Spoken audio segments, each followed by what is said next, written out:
Because he went from Fruitvale to Creed and from Creed to Black Panther. Damn, I thought he really did go from Fruitvale to Black Panther. Oh, well. I'm so stupid. Well, hey, I didn't get any hate mail about it, so... And Alex didn't call us out. Alex didn't care. So, what's the name of the guy? The John? bald guy. The bald guy. The bald guy in this movie. The dad. Oh, in this movie? Yeah, the dad. I was wondering if you were going to bring this up or if I needed to point it out. No. I'm bringing it up now while we're not recording. Is it Peter Weller? No. Is it Robert Duvall? It's not Robert Duvall. No. Oh, it's then the it must be the other one. Ed Harris. It's Ed Harris. I was doing a bit. Sorry. Oh, okay. I thought you were being serious. I was just ending you, and then you didn't catch on. I was like, no, it's Ed Harris. Yeah, I know. I know now. Yeah. But legitimately, thinking about it, I was like, oh, yeah, isn't like Peter Weller the dad in this? It's not Peter Weller. Wait, no, we got to keep it in. Fuck. That's so funny. No, that's staying in. And Alex, this is for you, buddy. This is for you. It's all the way at the end of the episode. Happy belated birthday. No, it's today. It is actually today. It's today. Well, he won't hear this until next week. This is true. You're right. From a small gym managed by a hot lesbian on steroids, this is Debaser, a film podcast. I'm Jared Rusk, and I'm joined by my co-host, Will Taylor. And yes, I left that in from Sinners. Oh, fuck. Yes, we're both Irish. No, just put it. No. You said, and yes, we're both gay for this month only. And yes, we're both bi this month. On this show, we explore both new and familiar movies to bring you details and discussion about them, all in an effort to debase the films and ourselves. Today's episode, John Waters' favorite film of 2024, a BAFTA and GLAAD Media nominee for Outstanding Film of the Year. A movie that caused my co-host to text me while viewing the film, bro, what the fuck was that? After the break, Will and I discuss the film, Love Lies Bleeding. Stay tuned. You got to kick it off with a killer to grab attention. Then you got to take it up a notch. The Matrix is everywhere. It is all around us. Who are you? I'm Shiva, the god of death. Cells. Interlinked. It's like people only do things because they get paid. And that's just really sad. Pretty good, right? You got me so good. I like writing these. Oh, I bet you do. These are fun. Because you're like you're doing it not just to be informative of telling everybody what we're watching, but also to get a laugh out of me. Right. There's good jokes in there too. They're great jokes. And I kind of take some inspiration from Doughboys from that little bit. Because Weiger definitely uses his intros to like stretch his writing. Okay. Yeah. And that's where I'm like, even stretch, flex. Flex Even too. better. Yeah. Where do I think I flexed it the hardest? V for Vendetta. I will always cherish that. That's such a... Oh, man, I'm glad that one's in the ether. Because when you hit that, I was like, oh, my fucking God, he did it. For a brief moment, I was like, there's no fucking way that he was going to be able to pull this shit off. And you fucking did it. You did it right in front of me. And it was great. I was a little too proud while I was writing that, but I'm like, keep going, motherfucker. Keep going, dude. Okay. Don't reject the cringe. Embrace it. Yeah, exactly. That's what being in your 30s as a millennial is about, is embracing your cringe, you know? Okay. Today's film. Yes. Love Lies Bleeding. Yes. This came out March 8th, 2024. It's not that old. It's a year old now. Yep, just over. It is available to stream on Max right now. Yes, that's soon how I to watched be it. HBO Max. Coming back around, baby. Yeah. It's the change to the name lasted as long as this podcast has lasted, because we both that's right. We both made jokes about them changing it and how fucking stupid that is. Because I kept getting it wrong and you would tease me, and it's like, Max, the place to go for HBO. Exactly. Like, you can go back to our earlier episodes and fucking hear us talking about it. And lo and behold, Debaser has lasted longer than fucking Max, the Max change. And hey, let's hope Debaser outlasts Zaslav as well. Because I saw that he didn't get his bonus payout, however that works for CEOs. Yeah, the board voted against him getting his payout. Fuck yeah, year. Let's go, dude. Yeah, so fuck him. I mean, he still makes millions of dollars, but he didn't get whatever bonus on top of that. Anyway, fuck him. Give all that money to Nathan Fielder for Rehearsal 3. To all the shows that got canceled and taken off of Max. Exactly. So Love Lies Bleeding stars Kristen Stewart, Katy O'Brian, Jenna Malone, Anna Baryshnikov, Dave Franco, and Ed Harris. Anna Baryshnikov is Daisy, correct? I believe so. So and I'm so glad I nailed that, because I was looking at that going, I'm going to fuck that up. No, I you think I got it. Yeah, that's correct. The film was written by Rose Glass and Weronika Tolfilska. Thank you, Will. And it was directed by Rose Glass. She previously wrote and directed the horror film Saint Maud, Will, have you seen this? Saint Maud. It's a 2019, I believe it was A24. If not, it was probably Neon horror film. I have it. I've always meant to check it out. I saw the trailer. It looked riveting, and I just If I'm never not got to it. mistaken, no, I have not seen this. I was Okay. like, if I'm not mistaken, we started it and then didn't finish it. But Oh, yeah. I just looked at some of the I believe stills. it's about like a nurse that becomes obsessed with one of her patients, and Yeah. she gets obsessed with like stigmata or something. This is just purely based on the trailer that I saw 6 years ago. No, this was, I think not to be mean, but I think we turned Right. it off because it was in a different language and we did not want to read subtitles that night. Oh, I don't know if it. Dude, maybe it is. Okay. Morfeed Clark, Kjafjun Dun, Carl Prokop. So yeah, it's fuck European off. or something. Yeah, fuck off. This is definitely a different It's fuck fucking off. language. That's what it is. Yeah. Well, sorry. No, you're fine. The premise of Love Lies Bleeding is a reclusive gym manager, Lou, falls hard for Jackie, an ambitious bodybuilder headed through town to Las Vegas in pursuit of her dreams. But their love ignites violence, pulling them deep into the web of Lou's criminal family. Also, what's a good summary? Bi-curious muscle builder destroys an entire family. Well, comes into town, destroys an entire family, leaves. I mean, yeah, we'll get into it. Yeah. I could not find a budget for this film. It was not listed anywhere. I found some shady website that put it at like 10 million, but I feel like that was strictly a guess. IMDb doesn't have a budget? No, nobody does. Some one-off website trying to be, the new Box Office Mojo had it at 10, but again, I couldn't find a source for it. So I'm just going to assume it's unlisted. I do know it was more than 2 million because I did read an interview where it said that Rose Glass was given a budget on a magnitude larger than Saint Maud, which was 2 million. So Okay. it Well, was there you go. bigger than 2 million.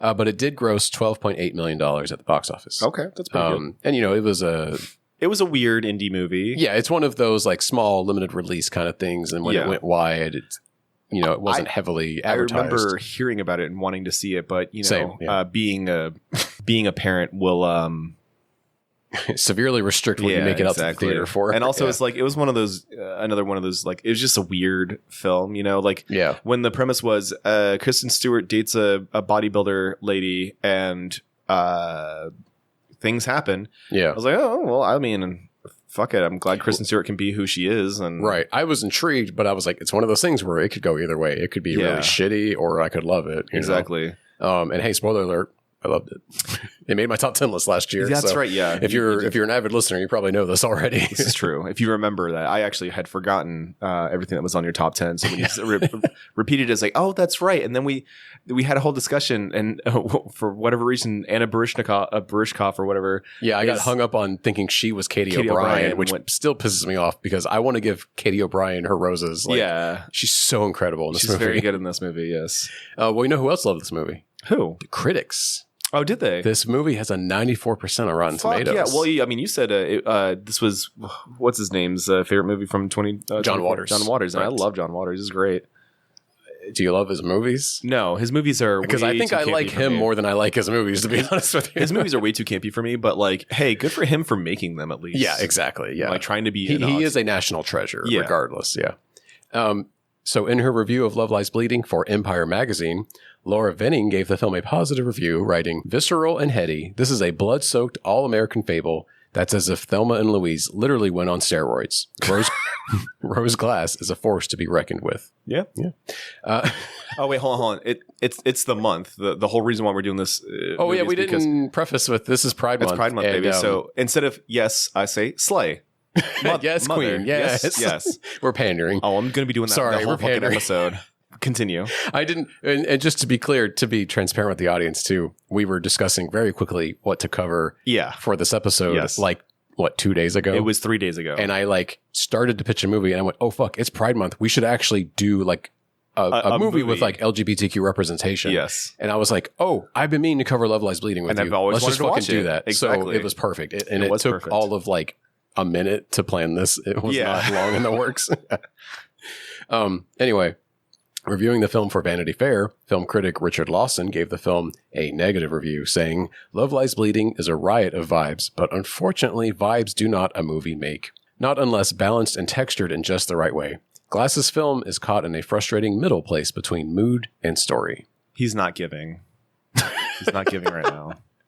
I don't agree, but that's fine. Richard Lawson, creator of the Trolls movie, I think. Well, hold on. No, he's not. This is a in joke from another podcast. Sorry. I was gonna say the fucking Trolls movie guy is pandering this film.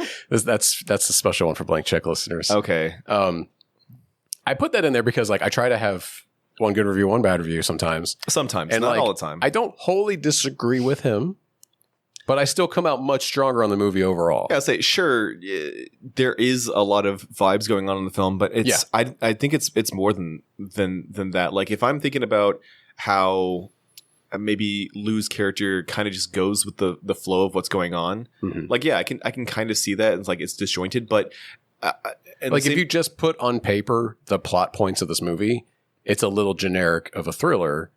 But then what I think makes it special is there are fantastical elements, the extra scenes, exactly. The care that's given to like a lesbian relationship that you don't traditionally see on film. The length that's willing to go to in those love scenes as well is like it's so incredibly shot. Like I feel like well, never mind. I was going to make a really crass joke there, and I'm not going to do it now. Any lesbian porno? No, I was going to say like it would make any bigot be like, well, okay, I'm all right with this. That's not even that funny though. But it makes me laugh. But we're both bi men, but only this month. We're bi men in June only. Yeah, exactly. But no, what I was going to say is like some of the vibe stuff could also be explained to like Kristen Stewart's Lou's experience growing up and how like certain elements of her life have hardened her to not despair but like tragedy. Yeah. So I don't know. I don't agree with this guy. I also feel like we'll get into this later, but like if this was any other actresses other than Kristen Stewart and Katy O'Brian, like this movie would probably be half as interesting as well because they are killing it, man. Both of them are killing it. Yeah, for sure. But anyway, over on Letterboxd, user Jamie Lauren Kyles gave the film 4 stars, saying, "Whole theater was lesbians. Half of them showed up 20 minutes late. 2 girls in the row behind me had to change seats because of a love triangle situation." This isn't fucking real. That is the top review on Letterboxd. Oh my god, it's so fucking funny. Additionally, user Jabo wrote, "These are the muscles of a killer, Bella." That one was for you in particular. Fuck you, dude. You've got me pretty much fucked up. That's good. Very good. Slay. Yes, Queen. Yes, slay. Good joke, Queen. I was watching, do you know who Z-Way is? No. Dude, you say Z-Way and I'm thinking of fucking Ugandan Knuckles. No, it's she is an interviewer who she used to like interview like celebrities and try to do gotcha moments, and make them look stupid on camera, but like in like a Jon Stewart like Daily Show interview kind of way, right? Sure. And now like she still does that, but she broadens out a little bit. Interviews like allies too, like people that are on her wavelength and know the gimmick of the show, and like kind of lean into it and yes and it with her.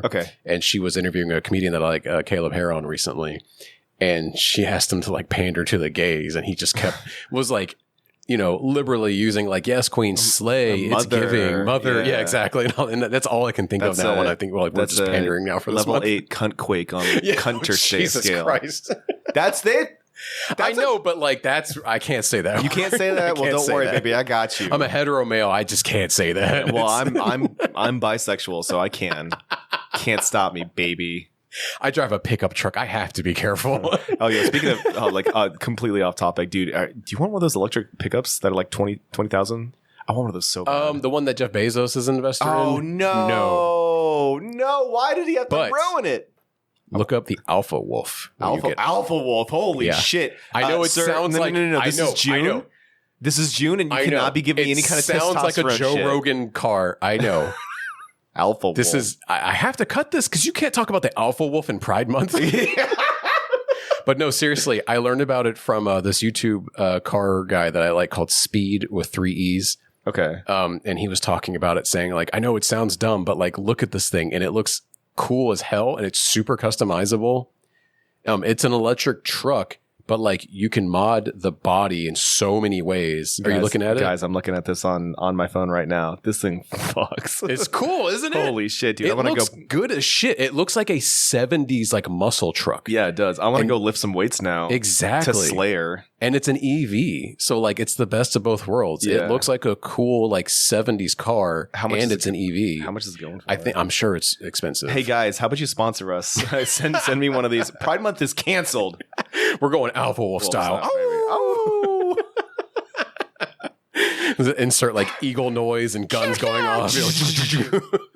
Christ. Okay. All right, let's talk about our lesbian love movie. Well, so hey, I guess maybe I should save this question for the end of the film. But I remember, I'll pose it now, and then you can cut this if you want to and put it at the end. I remember when Kristen Stewart was going on press tours and whatnot. They were talking about how they wanted this movie to not be another tragic gay movie. Like, hey, hold on. When you're referring to Kristen Stewart as they, them, is that... No. She goes by... she is just... My brain... she, her. Yeah. Okay, you made me panic and think I would have been misgendering her. Sorry. No, I was like, did I miss the memo on this? I'm sorry. Okay, sorry to cut you off. You don't have to use gender pronouns when you talk about people. I understand, but you made me panic because I'm an anxious person. That's why I had to ask. No. You're good. But anyways, Kristen Stewart was talking about how it was important that this movie was not another tragic gay film. Right. And I did not understand how to interpret that. To me, because I had not seen the movie and I kind of knew the premise, to me, it sounded like it was going to be these two overcoming something, like some sort of obstacle, some person that both of them are going to kill and then have to deal with those consequences. And obviously they would both like be fine at the end because to me, tragedy implies someone dying or what have you, right? And I think, do you have any context as to what she meant by that or what the director meant by that? Because like, this movie has tragedy in it, but I guess it's not about the romance, but about everything else that happens. Like, explain to me what she meant, because it apparently was a very important thing for this film. Well, I want to say first and foremost, I want to make a land acknowledgement. Okay. No. Yes, mother. No, I do want to preface seriously though that like, I don't know if this is my place to speak on this. I will just attempt to do my best. Yeah. What I think Kristen Stewart is talking about is how so many gay and lesbian stories end in tragedy with one or both of the characters dying. Okay. And Thelma and Louise, perfect example. Maybe not necessarily an explicitly lesbian film. I've never seen that movie. Oh, great movie. Okay. But they both die at the end? Yeah, they famously drive off a cliff together. Spoiler for a 40-year-old movie. I have seen that clip. Okay, I was going to say, the trope. You just didn't know it. Yeah. They copy it in Wayne's World as well. At least I knew it growing up. Okay, I gotcha. But yeah, they are on the run from the law because they like killed a guy that raped one of them. And at least I think I'm remembering that right. Alex, write in if I'm wrong about this. Alex, please, we need your help. What I believe she meant by that was, so to reference the movie that was brought up earlier in one of the reviews I referenced, Thelma and Louise. Not an implicitly gay movie, but it was like bold for like 88, 89. Yeah. That like two women characters like found love basically. I think it's just implied that they might be into each other, but like they were both married, I think previously is the thing. But they found each other, but they have to die at the end of the movie. And that's the tragedy of it. It's like they can't survive together and like have their love flourish sort of thing. Like, cause they're on the run from the law because, they killed this guy that raped one of them. And then they just drive off a cliff, instead of living happily ever after. And like, this Love Lies Bleeding doesn't end with necessarily a happily ever after, but they do live and get to be together. Right. At least there's that, even if there is a very haunted thing happening in the background, but it allows them to carry on at least. Right. I guess, maybe it's me. I have not watched enough, films about gay culture where it ends that way, because like, I've seen Tu Wong Fu and Priscilla, Queen of the Desert, and I Love You Philip Morris, I believe. Yeah, that was a good and like movie. that one almost ends that way, but it's a fake out. It's in a comedy, and I guess I just haven't. Like the only one I can think of is Brokeback Mountain, as stereotypical as it is, but like one of them gets hate crime. That is a tragic ending. Yes, Yeah. famously. Yeah. So I don't know. I guess I didn't realize how much of a trope it was. So Right. like I was curious. Yeah. I assume that's what they meant, but Absolutely, it was just a quote that I kept seeing about this film, and it's like the one thing that stuck in my head when I finally watched it. I was like, okay, so what did Kristen Stewart mean by this? Let's watch this movie and figure it out. I almost wonder too if like when Kristen Stewart got involved, and she was involved early on, like apparently Rose Glass wrote the script with her in mind for Lou the whole time. Nice. And I almost wonder if the ending was a little different, and Kristen Stewart was like, "Can we change this? Yeah, can we do something I else? want them to live at the end or something like that." Yeah, there is definitely a version of this where the dad pops them both, like on the tennis court. Or they go to jail or something. Sure, yeah. Or since this is spoiler territory, the fantasy that they have where they're like giants essentially is like a very nice fantasy for them to enjoy that you don't typically get to see for gay and lesbian couples on screen. It's more of like they feel big.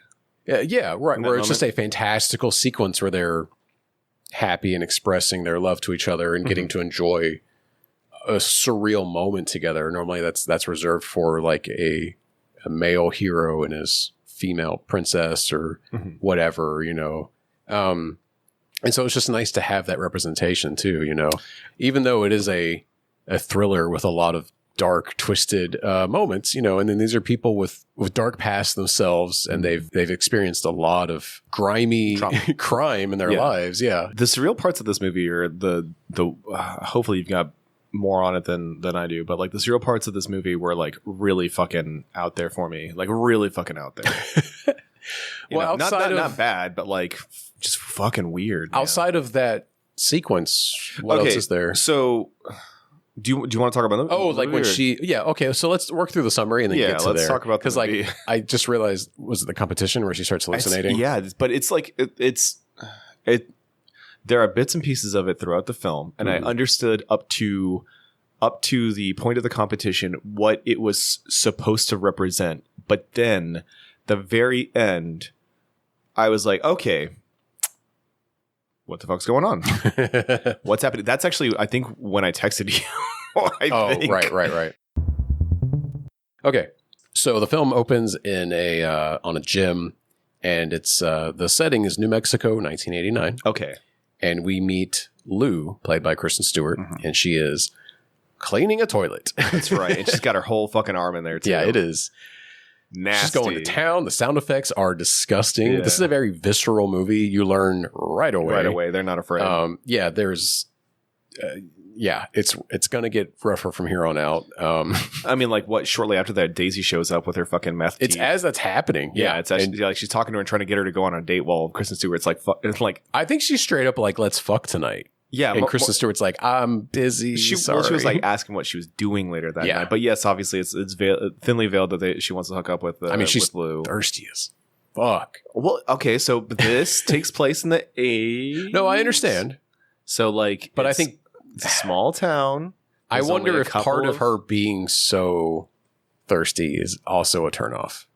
Oh, well, of course, because she's throwing herself. Because there's no implications made between her and Katy O'Brien's character later, and they're super into each other. You know what I mean? Yeah. So like, who's to say if like it's if that's part of the attraction for her? We don't know we don't know Daisy and Lou's past, but also like Katy O'Brien's.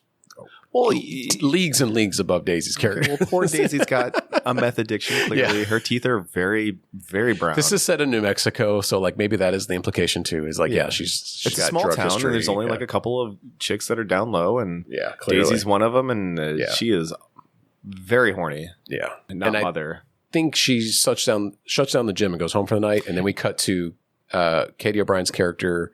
What's her name in the movie again? Jackie. Jackie, that's right. Yes, it's Lou and Jackie. She's having sex with Dave Franco, who's playing JJ. That's right. And they're having sex in the back of his Trans Am. Yeah. And then as soon as he finishes, she turns around and goes, "So, should I call you tomorrow?" And he goes, "What?" She goes, about the job. And he goes, oh, yeah, just show up. Yeah. And it's so funny, too, because, like, he immediately rips the fucking condom off and tosses it out the window. It's very great. He's a gross, very nasty dude. Yeah, and he's got, like, a bad mullet and everything. He's really leaning into being scummy for this guy. He's nasty as fuck. Yeah, I think he's channeling his older brother. I wonder.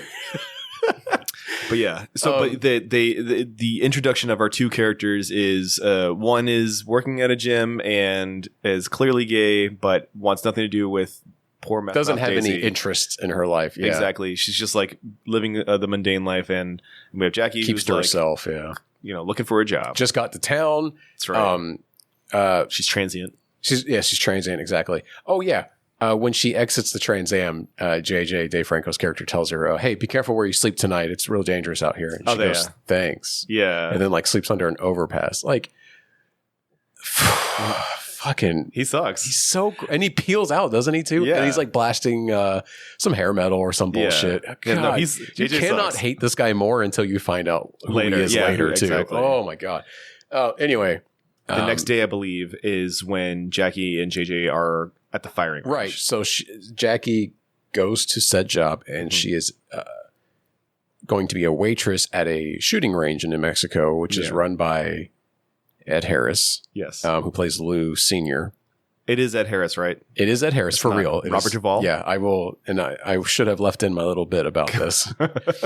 He does look like Peter Weller in this, though. And he's wearing hair extensions to look like even weirder. Yeah. Which I love because Dave Franco has a mullet. Yes. And so his dad has like really long, like balding hair. Father-in-law. Father-in-law? Yeah. Oh, that's right. Because it's the sister. That's right. You're right. Yeah. Okay.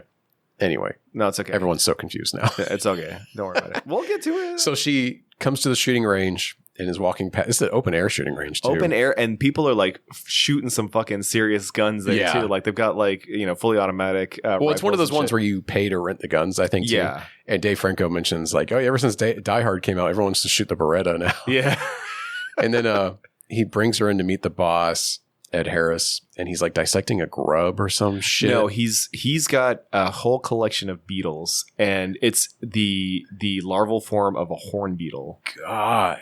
It is so gross looking. Yeah, they all look gross. It looks like you a never 6-inch long grub. Okay, maybe I'm not. No, I'm a bit of larval beetle. I'm a bit of a weirdo. I like bugs, and so like every so often on Instagram, I'll get like a video of like the stages of life of a Hercules beetle or something like that. All of them start off like these nasty little grubs, and then they turn into these beautiful beetles and live for like 2 years and then die. Wow. I couldn't do it. I'd get attached to this stupid bug. Right. But yeah, they do show, I think, the beetle that it grows into later on, and it's like this beautiful, good looking beetle, and it's symbology. It's some symbology, exactly. She when she walks in and starts talking to him, he goes like, "So, do you like guns?" And she's like, "No, I'm not into guns." She's like, "I think people should be more invested in the power that they wield themselves or something." Right. And she's that kind of, he doesn't love that, but whatever. He's not going to turn her down, I guess. And so she becomes the waitress there. Mm-hmm. And then I think we cut back to Lou at the gym now. At the gym, and that night, and Lou is behind the counter, and she's fucking Jackie. Yeah, as Jackie comes in to work out there, and some guy comes up to ask her for a Mountain Dew. Yeah, just like starts grilling her about her dad. Oh, that's right. He's like, "You talked to your father recently?" And she's like, "No, we don't talk." And she picks up immediately that she's like, "Go tell all your boys that." Because she picks up immediately. He's a Fed, he's an FBI guy trying to get her to like divulge something clearly, and she's used to this, it seems. And she's like, "No, we don't fucking talk. Like, leave me alone." And then she shuts down the gym, kicks everybody out. She's like, "All right, we're closed." Well, I think what sets her off is he goes, "What about your mom?" Did you talk about your mom? Right. He asked about the mom too. And she just shakes it off. Yeah. And so she kicks everybody out. And she kicks everybody out. I'm sorry. I know. I don't mean to correct you. She kicks people out after most people have left, and it's Jackie and the two gym bros, and the two guys are talking that are chatting her up. You're right. And so she shuts it down, kicks them out, but then she runs outside and catches up to Jackie. Mm-hmm. And how does she initiate? I forget how the conversation goes. The two guys are talking to her, and I want to say that Lou asks her, what's her name, where she's from. I can't remember. Does she like offer her a ride or something, and she takes a cigarette? Yeah, I think that's what the case. And then the big guy like comes over. The gym bros come back over. Yeah, it's like, yo, what? Why are you talking to her? She's a fucking. Whoa, I can't say that. Don't word. say it. They say the D slur. Yeah, they do. And then Jackie punches him. He's right like, he goes like, "You should come with us," and grabs her by the arm. That's right. Jackie turns around and decks him in the right face. In the fucking face. Yeah. He turns and hits her in the back. Yeah, in the face as well. And then that's when Lou goes, "Hey," and like breaks it up. And then the guys like wander off after having committed a hate crime, basically. Like, yeah. Well, we don't know if Jackie's into women at this point, right? But like, yeah. Well, I mean, Jesus Christ, yeah. It's 1989. You can't even like reject a man's advances without suffering violence. You know what I mean? And it's realistic. Yeah. I mean, this is a constant theme of this movie. Exactly. Yeah. And it's setting it up right away. Yeah. It's great. Like, it's horrible to witness, but like, it's great in the motif of the film. Foreshadowing. Yes, that too. Yeah. But also gives you some insight into Jackie. She takes nobody's shit. She's not afraid to get into a fight. It's and chill. Lou is like, hey, make yourself small. Don't make this a problem. That's kind of thing too. Yeah. But it does help pit them together at least.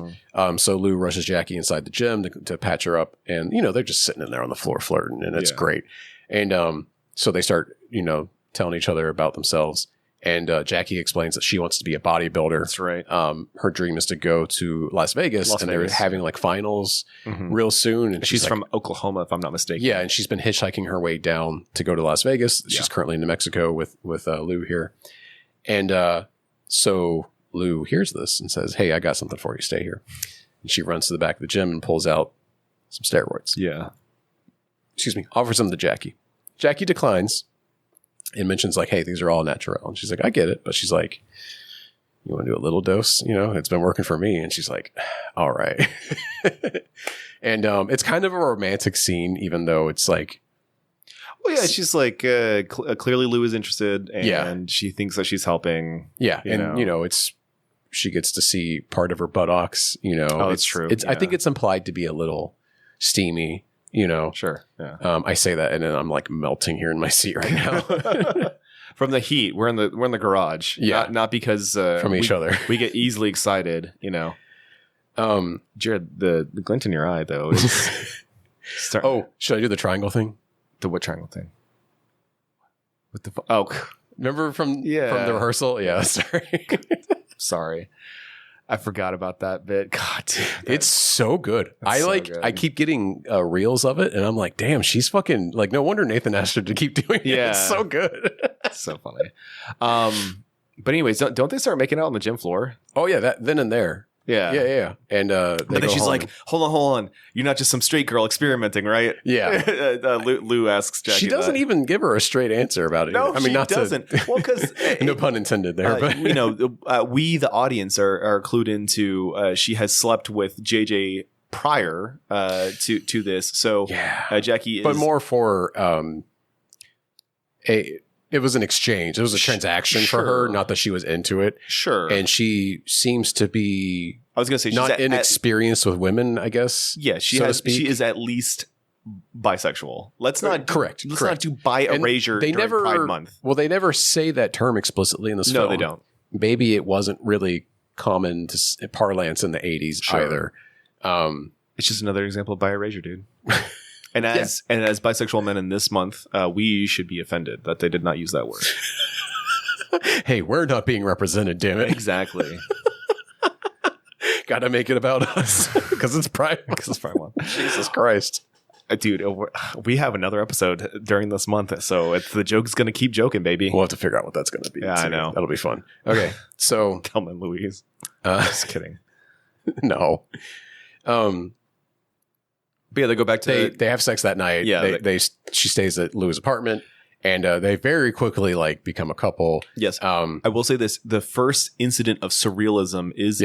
After they have done the deed, there is like a bulge, like a huge bulge in Katy O'Brien's we keep bicep. Getting shots of like veins flexing. Yeah, it's very weird. It's like, that's an interesting thing. I wonder if that's going to keep happening. Well, to me, it's representing like her muscles growing from the steroid use.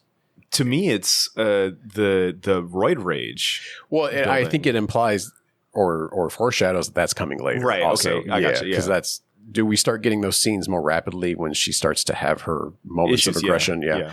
And also it reminds me of a filmmaker I don't like, but Aronofsky would do this with Working for a Dream a lot. He had that famous montage of like when they would shoot up heroin. Yes. And it wouldn't actually show them doing drugs. Also, it was for when anyone did drugs in that movie. Yes. And it wouldn't actually show them like necessarily doing the drug, but it would be a montage of like various things that they would do, and like their pupils dilating, the needle being lit up, stuff like that, or the pills being taken, right? Yeah, because the grandma take pill. Yeah, that's right. Anyway, they very quickly become a couple, Lou and Jackie. Jackie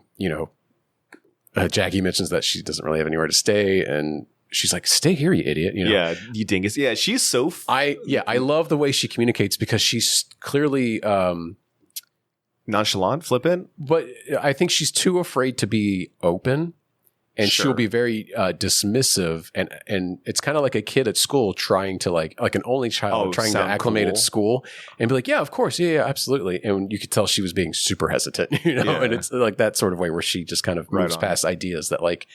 Maybe it'd be healthier if she sat and explored that. Obviously, we learned she has not had a healthy childhood. No. She is lucky to be as put together as she is because of the forces in her life, Mm-hmm. Jesus Christ. I also like that this does play into the trope of lesbians immediately moving in with each other.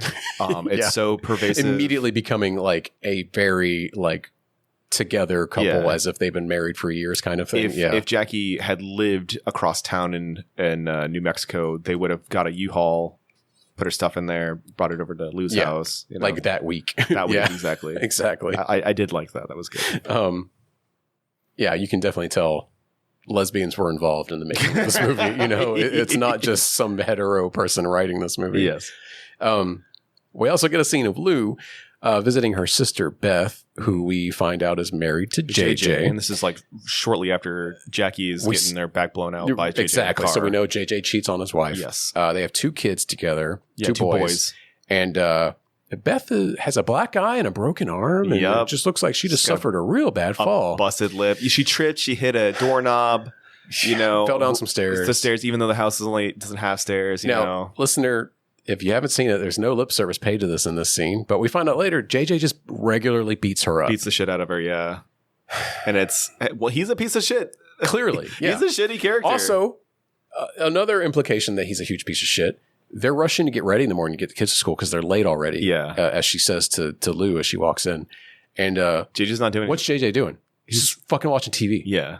And then like just fucks off to work and says, "Bye, kids." And then just like gets in his car and drives off to work. And then Lou has to help get the kids ready for school. It's literally like and then it drives them. Not to grandstand or anything. This is literally the man that I've always tried to never be. Yeah. Like not involved with the kid, not helpful at all, abusive physically and emotionally, cheats on his wife, beats up his wife.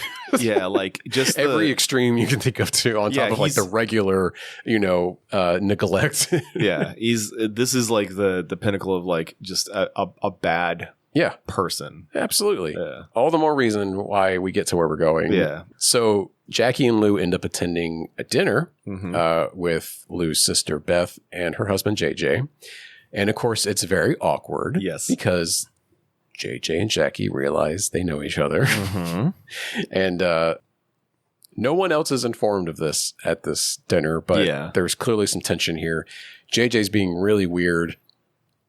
He's having trouble eating they're at like a Chinese restaurant. He's having trouble eating with chopsticks. He can't eat with chopsticks. And makes a huge scene about it with his wife. Clearly has a tiny dick because so he spills food on his pants. His wife goes to wipe it up and he's like, "Don't rub my dick. Don't rub my dick in public." And he just gets up and storms off to the bathroom. It's actually a great line. But he's embarrassed because he can't do fucking chopsticks and he's clearly upset about the awkwardness of being there with Jackie. Yeah, that too. And so Lou just follows him to the bathroom. Yep. Tries to confront him by slamming the door open, but then stays there in the hallway and she's anxious and like second guessing herself that she doesn't actually follow through with it. She knows what's going to happen. She knows that like she's making it worse, but she can't control it. You know, she's too afraid to fully commit to like the confrontation. But anyway, he comes out and he's like, "What the fuck?" she confronts him, I think, about beating up Beth. She says, because she knows what's going to happen because he's embarrassed publicly, and he's obviously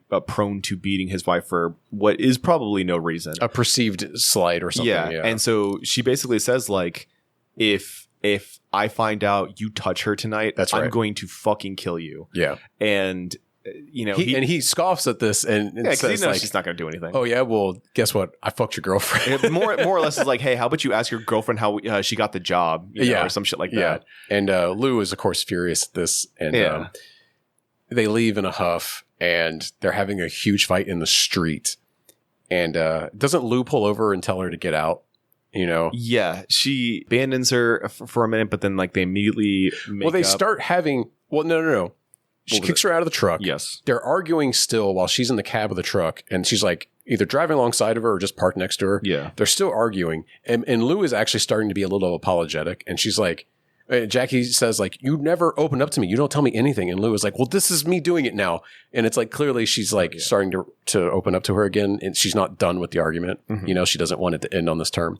But then she sees a car creeping by watching them. And she realizes, the FBI agents. That's right. She realizes the feds are watching them. And she goes, Jackie, get in the car. Get in the car. She's like, this is more important. Let's end this fight, And they go home. I forget about the FBI element of this fucking movie. I'm so sorry. Right. It's kind of looming in the background because we don't know why yet. Yeah, it's not really important. Like the important is the relationship. It plays later. Sorry, the important part of this movie to me is the relationship between Lou and Jackie. So absolutely, that's the catalyst. Yeah, I do think we get a montage around this time of where we constantly get little flashes of Lou's past. Yeah, they're bathed in red. Yeah, and it's basically implied that she used to help her dad run guns. He's a gun runner across the border because they live near Mexico. Yeah. And he like has guys that like, they smuggle guns. They wrap them up in boxes with like dirt and stuff. All the typical like 80s like evil bad guy stuff. Yeah. And she used to help him, and it looks like she helped him kill people. Do executions for people that were like going to rat on the business or something like that, or in the way or otherwise.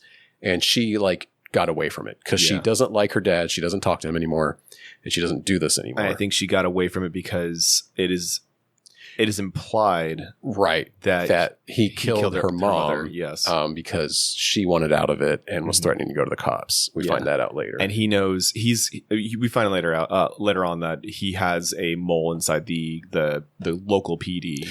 Right. Who Lou knows well because they used to work together. Yeah. Officer Mike becomes an important character later. Yes, he does. But yeah, Lou and Jackie make up, go home, have very passionate sex. The sex scenes in this film are really incredible. They're shot really well and just they're tasteful, compelling as hell. Are they tasteful? I think that they're okay. Well, they're sorry, not lurid, I guess, but they are. This is not the reason why you go see the film. They serve the purpose of showing two people in love doing the nasty. It's not like pornography is. I guess is what I meant. I wouldn't say they're. To me, tasteful means like they're. What does it mean, Jared? Like not explicit. Nah, I think more of like it's a respectful. To me, tasteful would be like they cut away before you see what position they're in. You know what I mean? And like we straight up see what they're doing. Fuck that. You see what they're doing. It's a gay movie. I wouldn't say it's not tasteful, but I wouldn't say it's tasteful. Sure, okay, that's fine. But like they go a lot further than most sex scenes in R-rated movies, especially between two women. Yeah, you know what I mean.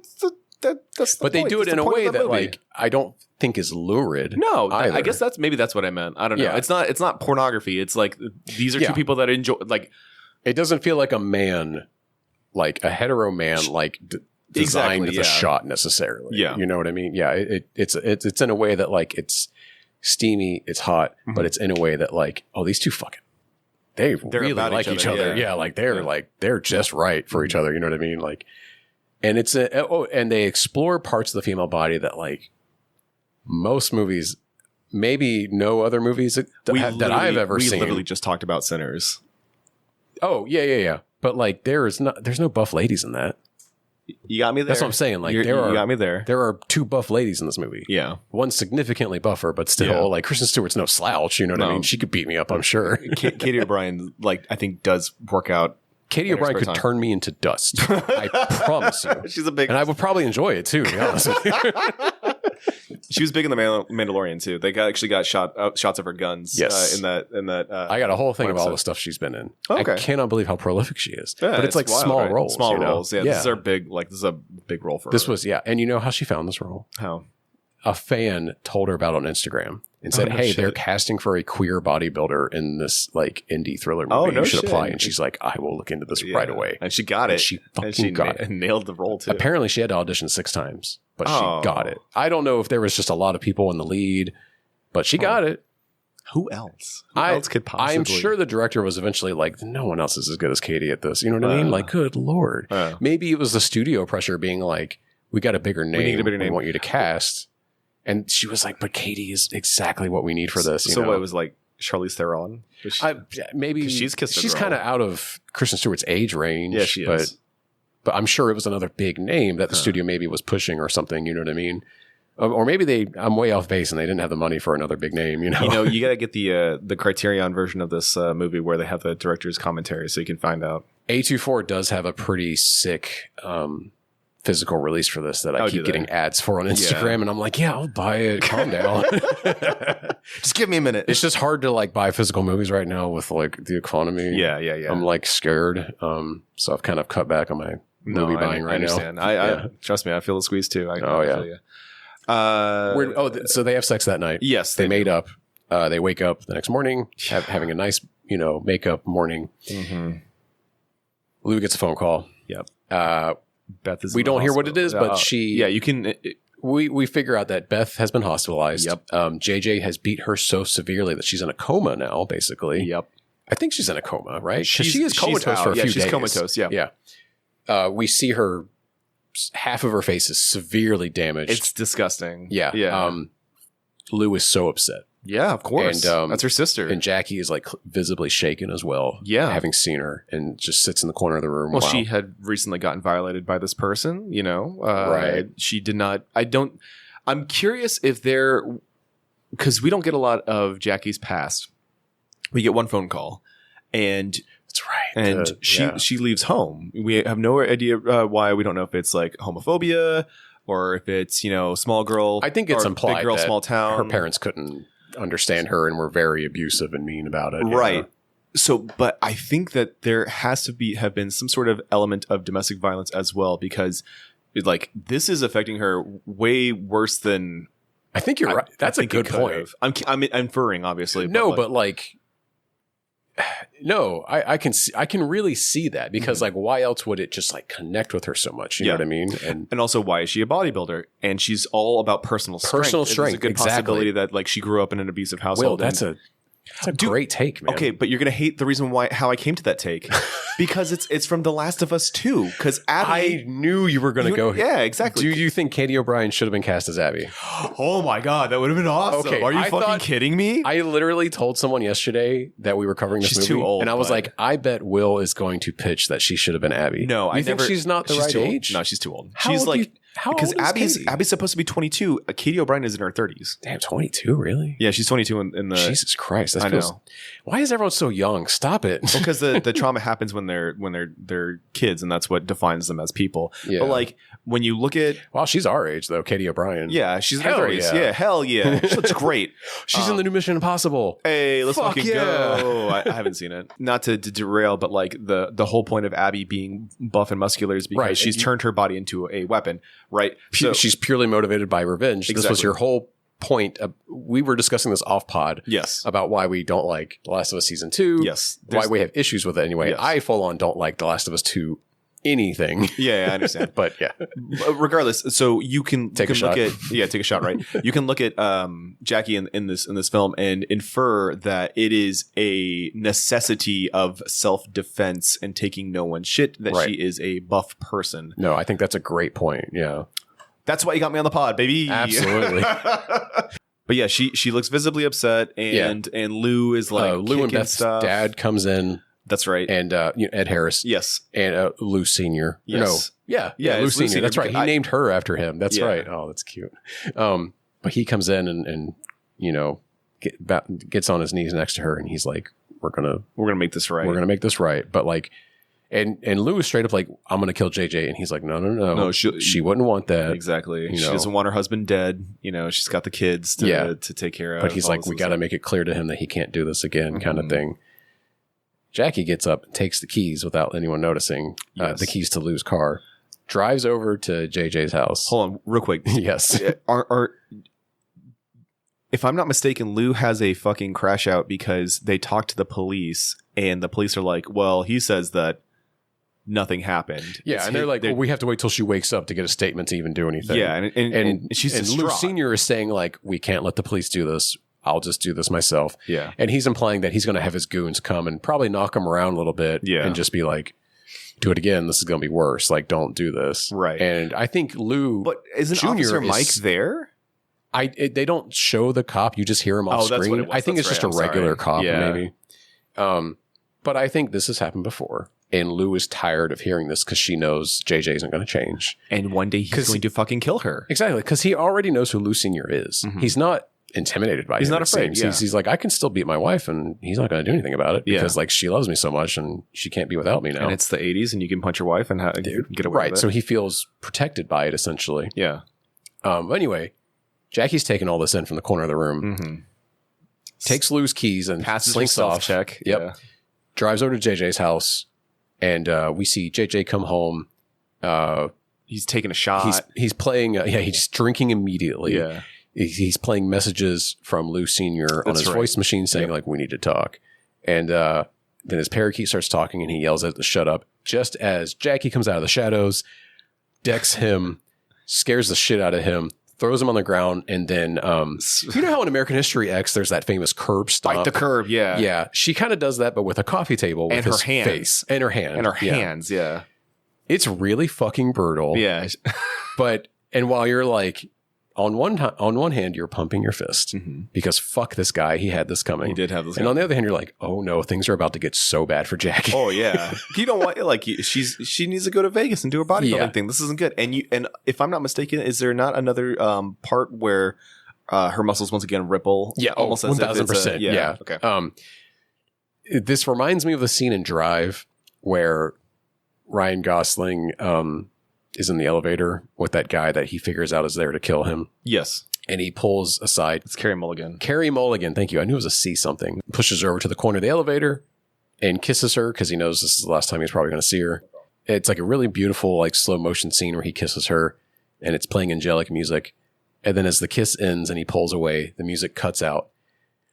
He turns to the guy in the elevator. The guy realizes what he's about to do, pulls out his gun. Ryan Gosling knocks the gun out of his hand, beats the absolute living shit out of the guy, and then stomps on him so hard off screen that blood starts flying across the elevator. You hear like fucking squishing noises. And from then on, like the rest of the movie is just bad for him. Yeah. You know? Her name's Irene in Drive. That's right, Irene. Yeah. She was Hispanic in the book. And they whitewashed her in the movie, which was kind of weird. Yeah, they sure did because Carey Mulligan's white as fuck. Good God. And yet the family is still Hispanic, funnily enough. Oh, that's right. Yeah, because he's, where's the deluxe version? Because his name is Standard, which I thought is such a cool line, That book was just okay, by the way. Okay. And that movie is one of my favorite movies. Oh, I know it is. Anyway. That movie defined you for a bit. Anyways, let's come back. I don't own the Ryan Gosling Drive jacket. My wife does. Yeah, Thank you very much. Hold on a second. I know somebody in this household has it. It's not me. It's Allison. It's my baby. Jackie has, in one of the most pivotal scenes in this movie, brutally murdered JJ. Yep. Everyone cheers and then goes, oh no. and then once that happened, because I knew somebody gets murdered, and I know that the two girls have to cover it up and you knew this from the trailer or something? I knew it from not even the trailer. That's the thing. I knew it from the fucking cover. Because they're clearly looking down into a fucking trunk. Like, it makes sense. And once again, with Kristen Stewart being like, I didn't want this to be a tragedy kind of film. I was like, well, something happened. There is conflict here, and I just don't know what it is. I remember thinking they go on like a killing spree. Okay. And they're just like taking it out on all the guys that have ever wronged them, was my like assumption from the trailer. Yeah. And unfortunately, it's just JJ. For better or for worse, that's not where it goes. But it is a very like complicated and tragic tale still, which was nice. There's lots of twists and turns, which is nice about it. Anyway, not to get too ahead of ourselves here. Lou Lou wakes up in the hospital, realizes Jackie's missing. And her car is missing. And her keys and car are missing. Yeah. Takes the cab home, passes the truck at JJ's house, jumps out of the cab. It's still nighttime. Runs inside. Yeah, it's still that night. Finds JJ fucking obliterated on the floor. Yeah, There's really good CGI over his mouth, that like Two-Face and Dark Knight style, where like his mouth is just missing. You know, his jaw's barely hanging on by like a bit of skin. And then she searches the house and finds Jackie like in a bathtub, just kind of like almost comatose herself, just like barely talking and moving. I did a whoopsie. What's up? She's like, I did a whoopsie. Oh, yeah. She figures out immediately what happened, and she's like trying to talk her down.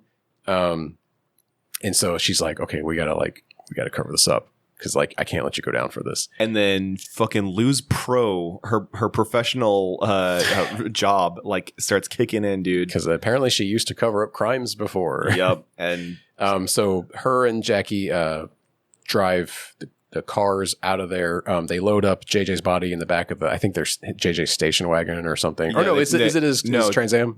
Yes, the Trans Am. Yeah. It's JJ's car that he is inside of a rug. Yep, they roll up in a rug. Jackie is falling behind the vehicle in the truck. Lou's truck, yeah. Yes, and fucking...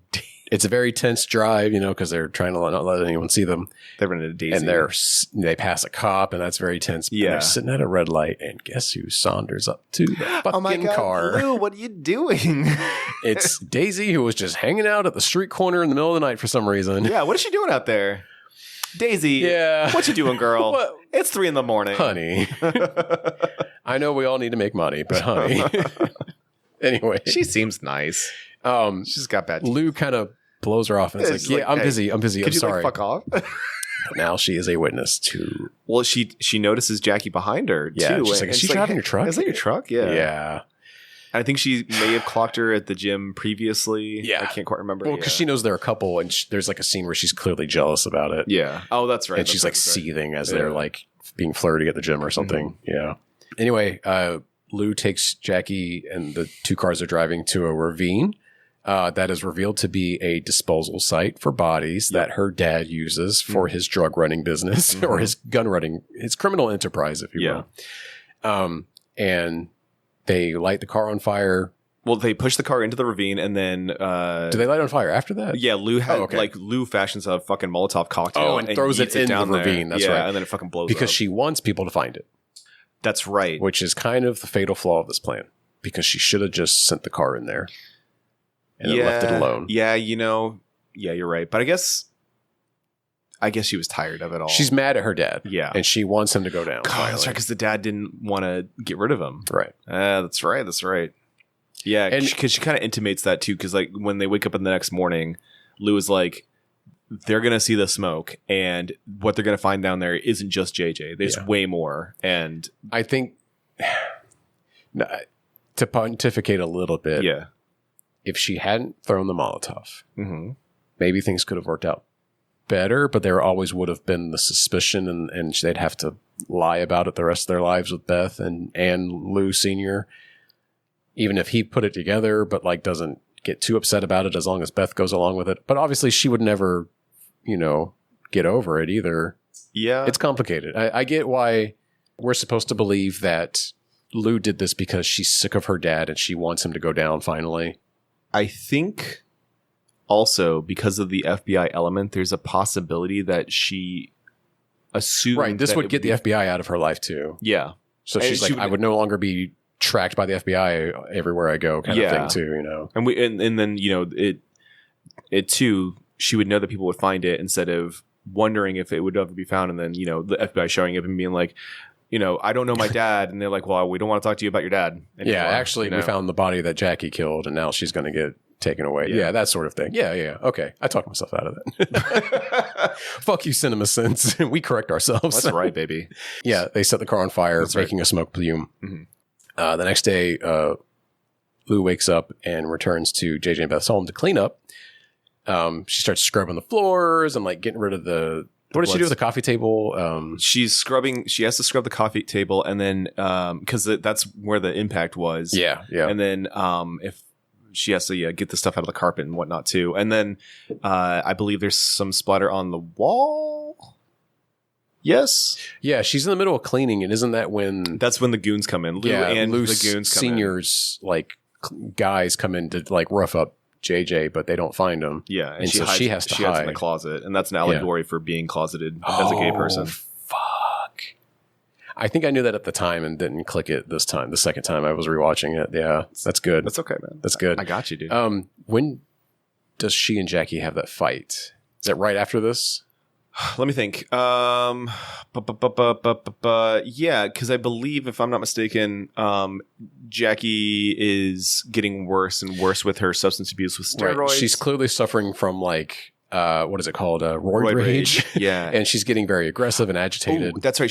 Jackie is becoming more reckless in the shit that she's doing. And part of it, I think, is from the euphoria of the high that she's getting from working out and being able to do more and more with her body. But also, like, it's calling more attention to her. And Lou tries to tell her, like, hey, you got to chill the fuck out. You killed somebody, dog. And we got to, really prep, because we are dealing with forces that you don't fucking understand. Yeah. And that's when we gotta lie low, you know, and you're over here, like, making a big scene out of yourself. And Jackie fucking headbutts her so hard you hear a tooth crack. Yeah. And that's when they split. I believe Jackie goes hitchhiking to the Vegas bodybuilding thing, yeah, in Vegas. Okay, so Jackie has her routine at the bodybuilding competition. Yeah, she gets there and, like, clearly she's on a low. It looks like she's drugged out. She gets there and like, it's almost surreal to her. Like, the person that she hitchhiked with is saying, like, hey, here's the place, but it's like it's tuned out almost, like the audio is distorted. Yeah, what is happening? She's in a fugue state. Yeah. Because she's, like, probably emotionally and physically distraught from, like, all of the drug abuse and having a huge fight with her partner. Like, and also, I don't know how long of a drive it is from this place in New Mexico to Vegas. And she was hitchhiking, in the heat, so she's probably miserable. And all these are contributing factors. She looks like shit. Yeah, to why she looks and feels like shit. Yeah, you see her sitting at a table by herself, and like, she's just, like, got the 20-yard stare. 20-yard stare. Flub. Yeah, 20-yard stare. And eventually she gets her outfit, and she's, like, doing, like, she's up on stage, and her and all the other ladies are doing their routine, and she's in it. She looks like she's in the zone. It looks like she, everything's going great. And then all of a sudden, like, her muscles get fucking wild and crazy and shit.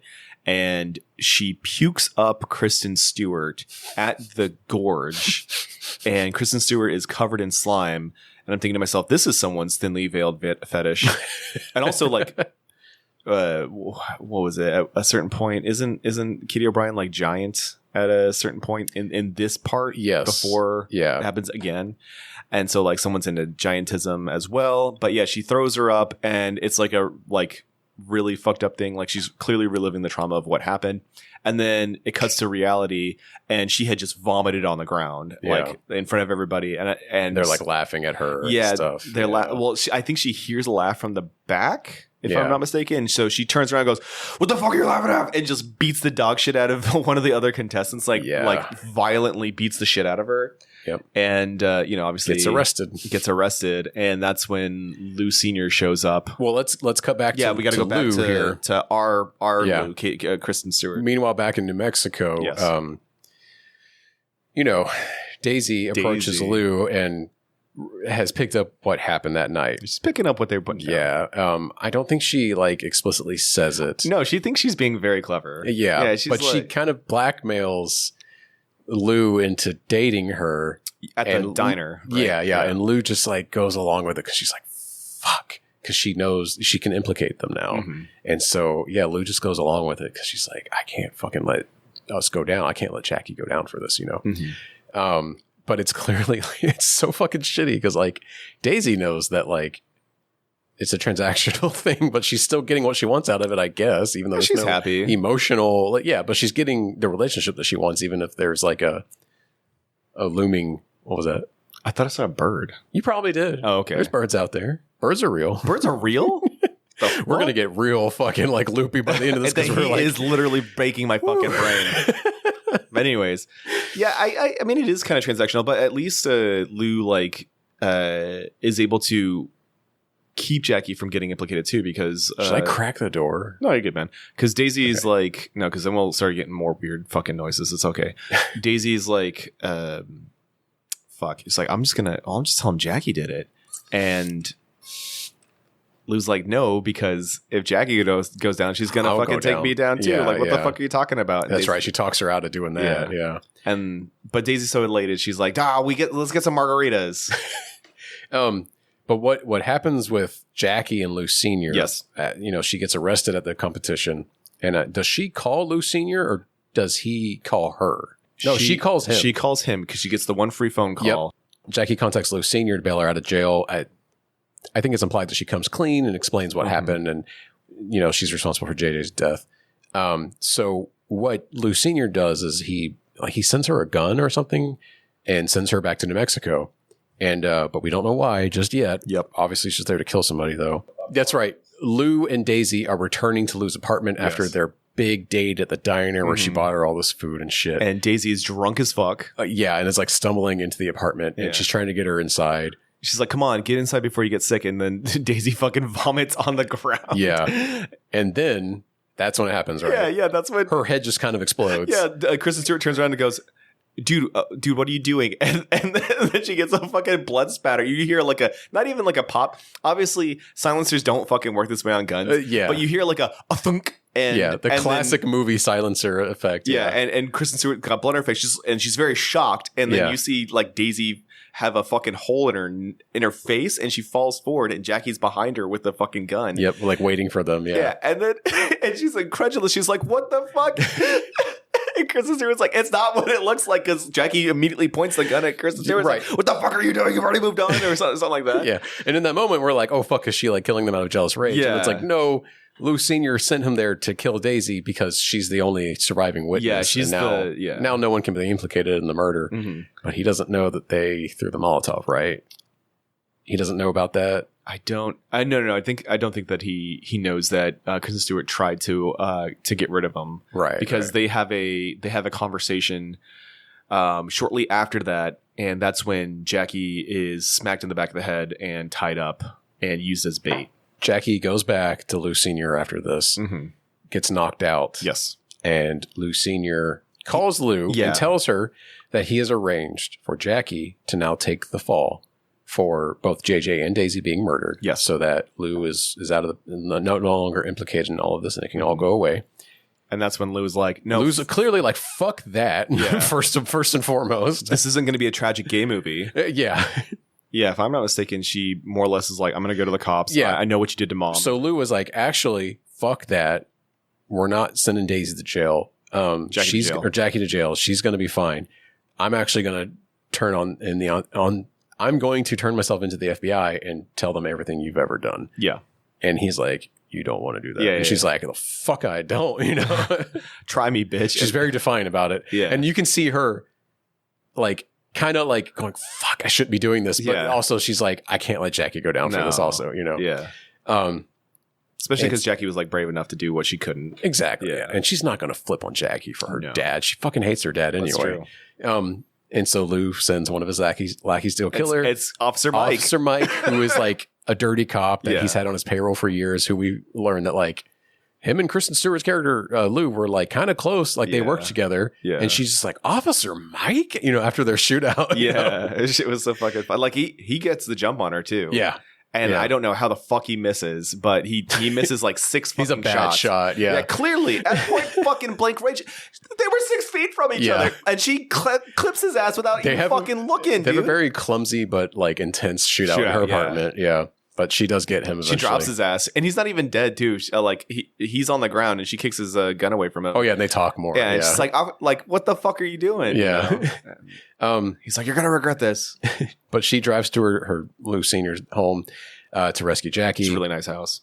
Oh yeah, it's a huge mansion. Yeah, that is so weird and gaudy that of course it's like a drug runner's mansion. Also, I not an important scene, but it was important to me. After the phone conversation, he fucking breaks all of his beetle tanks. Right, and eats one of the beetles, and it made me really sad. And that's a cool scene because it's him losing it. Yeah, he's lost control. Yeah, and it's like his kid who was like. he gave her his name. I clearly think he wanted her to inherit the business before she decided not to. And he's just so upset that she's doing this, and turning on him. And, it's probably what happened to her mom as well, honestly. I don't think we get a clear answer on that. We don't. Right? Yeah. We don't. But it's implied. We just know that she knew about the business and had just got enough of I think it's said that, like, there was maybe an implication that she was going to go to the FBI, and that's what got her killed, basically. Yeah. But anyway, and Lou doesn't want to think about it because, like, she knows in her heart she's dead. She just doesn't want to think about it. Like, she's just gone is how she refers to it. But anyway, Lou goes to her dad's house to confront him. She rescues Jackie. She finds her tied up. Oh, hold on. Before that, there's a scene. Oh, she confronts Beth. Yeah. Well, even before that, like the Lou Senior's girlfriend or whatever is like walking out with the two sons. Oh, that's yeah. And she's like, I think it's his new wife, significantly younger, and there's like even a portort of her in the house. And she's so mad. She's pissed. Yeah, she's like, you're ruining this for everyone. And she's like, "Hi, hey, whatever your name is, I can't remember but she's like flippantly is like, hey, how you doing? Like dad's new wife kind of thing, where she's just kind of like trying to be nice, but they clearly don't get along. Yeah, and she's also not taking the gravity of the what's happening very seriously. Like I'm having a conversation, like a deadly, like one of us is going to leave dead, one of us isn't going to leave confrontation. Yeah. And the new mom is just storming out like you're ruining this for everyone, basically. About it. She sees her sister say that 10 times fast. And Beth is like, obviously knows that they got JJ killed. She's fucking pissed about it. She's like, I loved him. Yeah. How could you? And Kristen Stewart, once again, not really dealing with the gravity of the situation. Is like, he was going to fucking kill you. Like, I did what was right. Like, and she's being very, once again, flippant about the whole situation. Like, Beth is having a straight up fucking meltdown. And Lou is like, you don't understand. He was going to kill you one day. Yeah. What happened is a good thing. And one day you will understand that. Yeah. And Beth like tries to swing on her, and Lou just like touches her face and is like, he did this to you. Because she's so hurt. Yeah, she's still fucked She's up. fresh out of the hospital. Yeah. What I like about this scene is it's the new mom. We see her for a split second. She's not a major character. That's a funny thing. And Beth are these two women that are standing up for the evil men in their lives. That's right. And Lou is there to be like, fuck these guys. You're living under their, like literally under threat, and if not actual violence. Mm-hmm. And for what reason? Like, just because he's your husband, that's not enough. Like, these guys are evil people, and they are, inflicting evil upon you and the world. Mm-hmm. And you are still standing up for them in this moment when someone close to you is willing to say, like, enough about it, It really and it's really tragic that, like, and I think this is, I hope I'm not speaking out of turn here, but I almost wonder if this is commenting on like what it's like to come out of the closet, and like when you're being honest with yourself and saying like, hey, I'm queer, I'm gay, bisexual, whatever. And then your family just is like, why are you doing this to us? And it's like, fuck you, first and foremost. Like, wait a minute. I can definitely see that. What I was thinking is the suburban white woman upholding the patriarchy. That too, 1000%. And I think that kind of rolls along with that, because like if you have very sheltered parents that are, bigoted in a sense, aren't necessarily like open to having a child that is, LGBTQ plus. Well, hold on now. And then they will turn it on you. Hold on. Lou Senior did not. I remember the conversation. No, I understand. Yeah, it's actually not a conflict that she is gay, right, in the family. Yes, it's a conflict she doesn't want to do. But that's why I think this is more of a metaphor. Sure, and again, this is probably a stretch. But I do think it's fascinating that, like you're saying, they're standing up for the patriarchal figures in their lives who are absolute fucking shitheads they're and murderers. should not be protected or defended in any capacity. Yeah. And when we see them getting upset with Lou, we're like, but Lou's the only person trying to do something fucking right here. It's so frustrating. It is. And we get why she's frustrated, because she can't really take out her anger on them because they're not to blame, number one. And number two, she still loves them. Yeah. So she's like, she even sorry. Like, you'll understand one day, Yeah, how much I love you. Yeah. She even says, as she's leaving the thing, when Beth is like, fuck you. And Lou's like, I love you too, sister. Yeah. And walks out. And I do think, if nothing else, you can look at this, if my metaphor is a bit of a reach, you can look at this as like the kind of fights that LGBTQ people have with their family. Yeah. Because of who they are, and like, and their family, friends and family will sometimes make it their fucking problem. And it's like, how dare you? I'm just trying to do what's right. Yeah. Like, why are you blaming me? Fuck off kind of thing, No, I can see that for sure. And again, I hope I'm not speaking out of turn. I hope and no one listening thinks that I'm, as a bisexual man, once a month, well, one month out of every year, once a year, I will give you the grace of being, how do you say, ignorant, and that's okay. And you know what? Give me a yes, queen, please. Do I earn a yes, queen? Yes. I get snaps for that. We're okay at this point. We're appropriating. I think it's really bad. Yeah, we're sorry. We're sorry. No, it's a. The next episode is going to be an apology. Not from me. I'm going to do it more.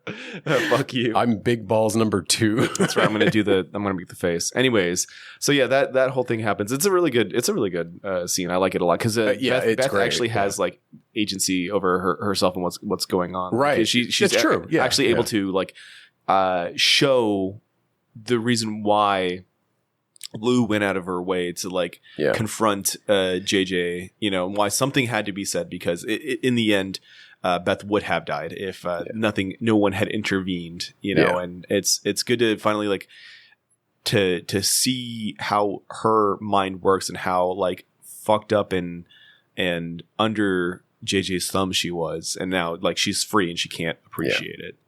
Back to Lou is inside her dad's compound. Yeah, she's freed Jackie. Mm-hmm. But Jackie's like pissed about it still. Like I think she frees her legs and Jackie's like trying to get away from her. I think she kicks her at one point in time. Oh yeah, because they have not made up. No, since their big fight. Yeah, and Lou's like, I'm trying to save you, idiot. To kill Daisy and thought that they were having a relationship. Yeah. Yeah. So they're still and she's still fighting with everyone. Lou is fighting with everyone she's trying to help, which is so frustrating, but like it's funny too. But anyway, they make up and they're running away together, and then Lou Senior shows up. He shoots Lou in the leg. Yeah, he shoots Lou in the leg, and Lou tells Jackie like, "Run, just go, keep going." Right, she cares about her. And so Lou, confronts her, and they have their big confrontation. Yeah, Lou Senior confronts Lou Junior about the whole thing. Right. Yeah, is this the part of the movie where we find out that JJ was an informant to the FBI?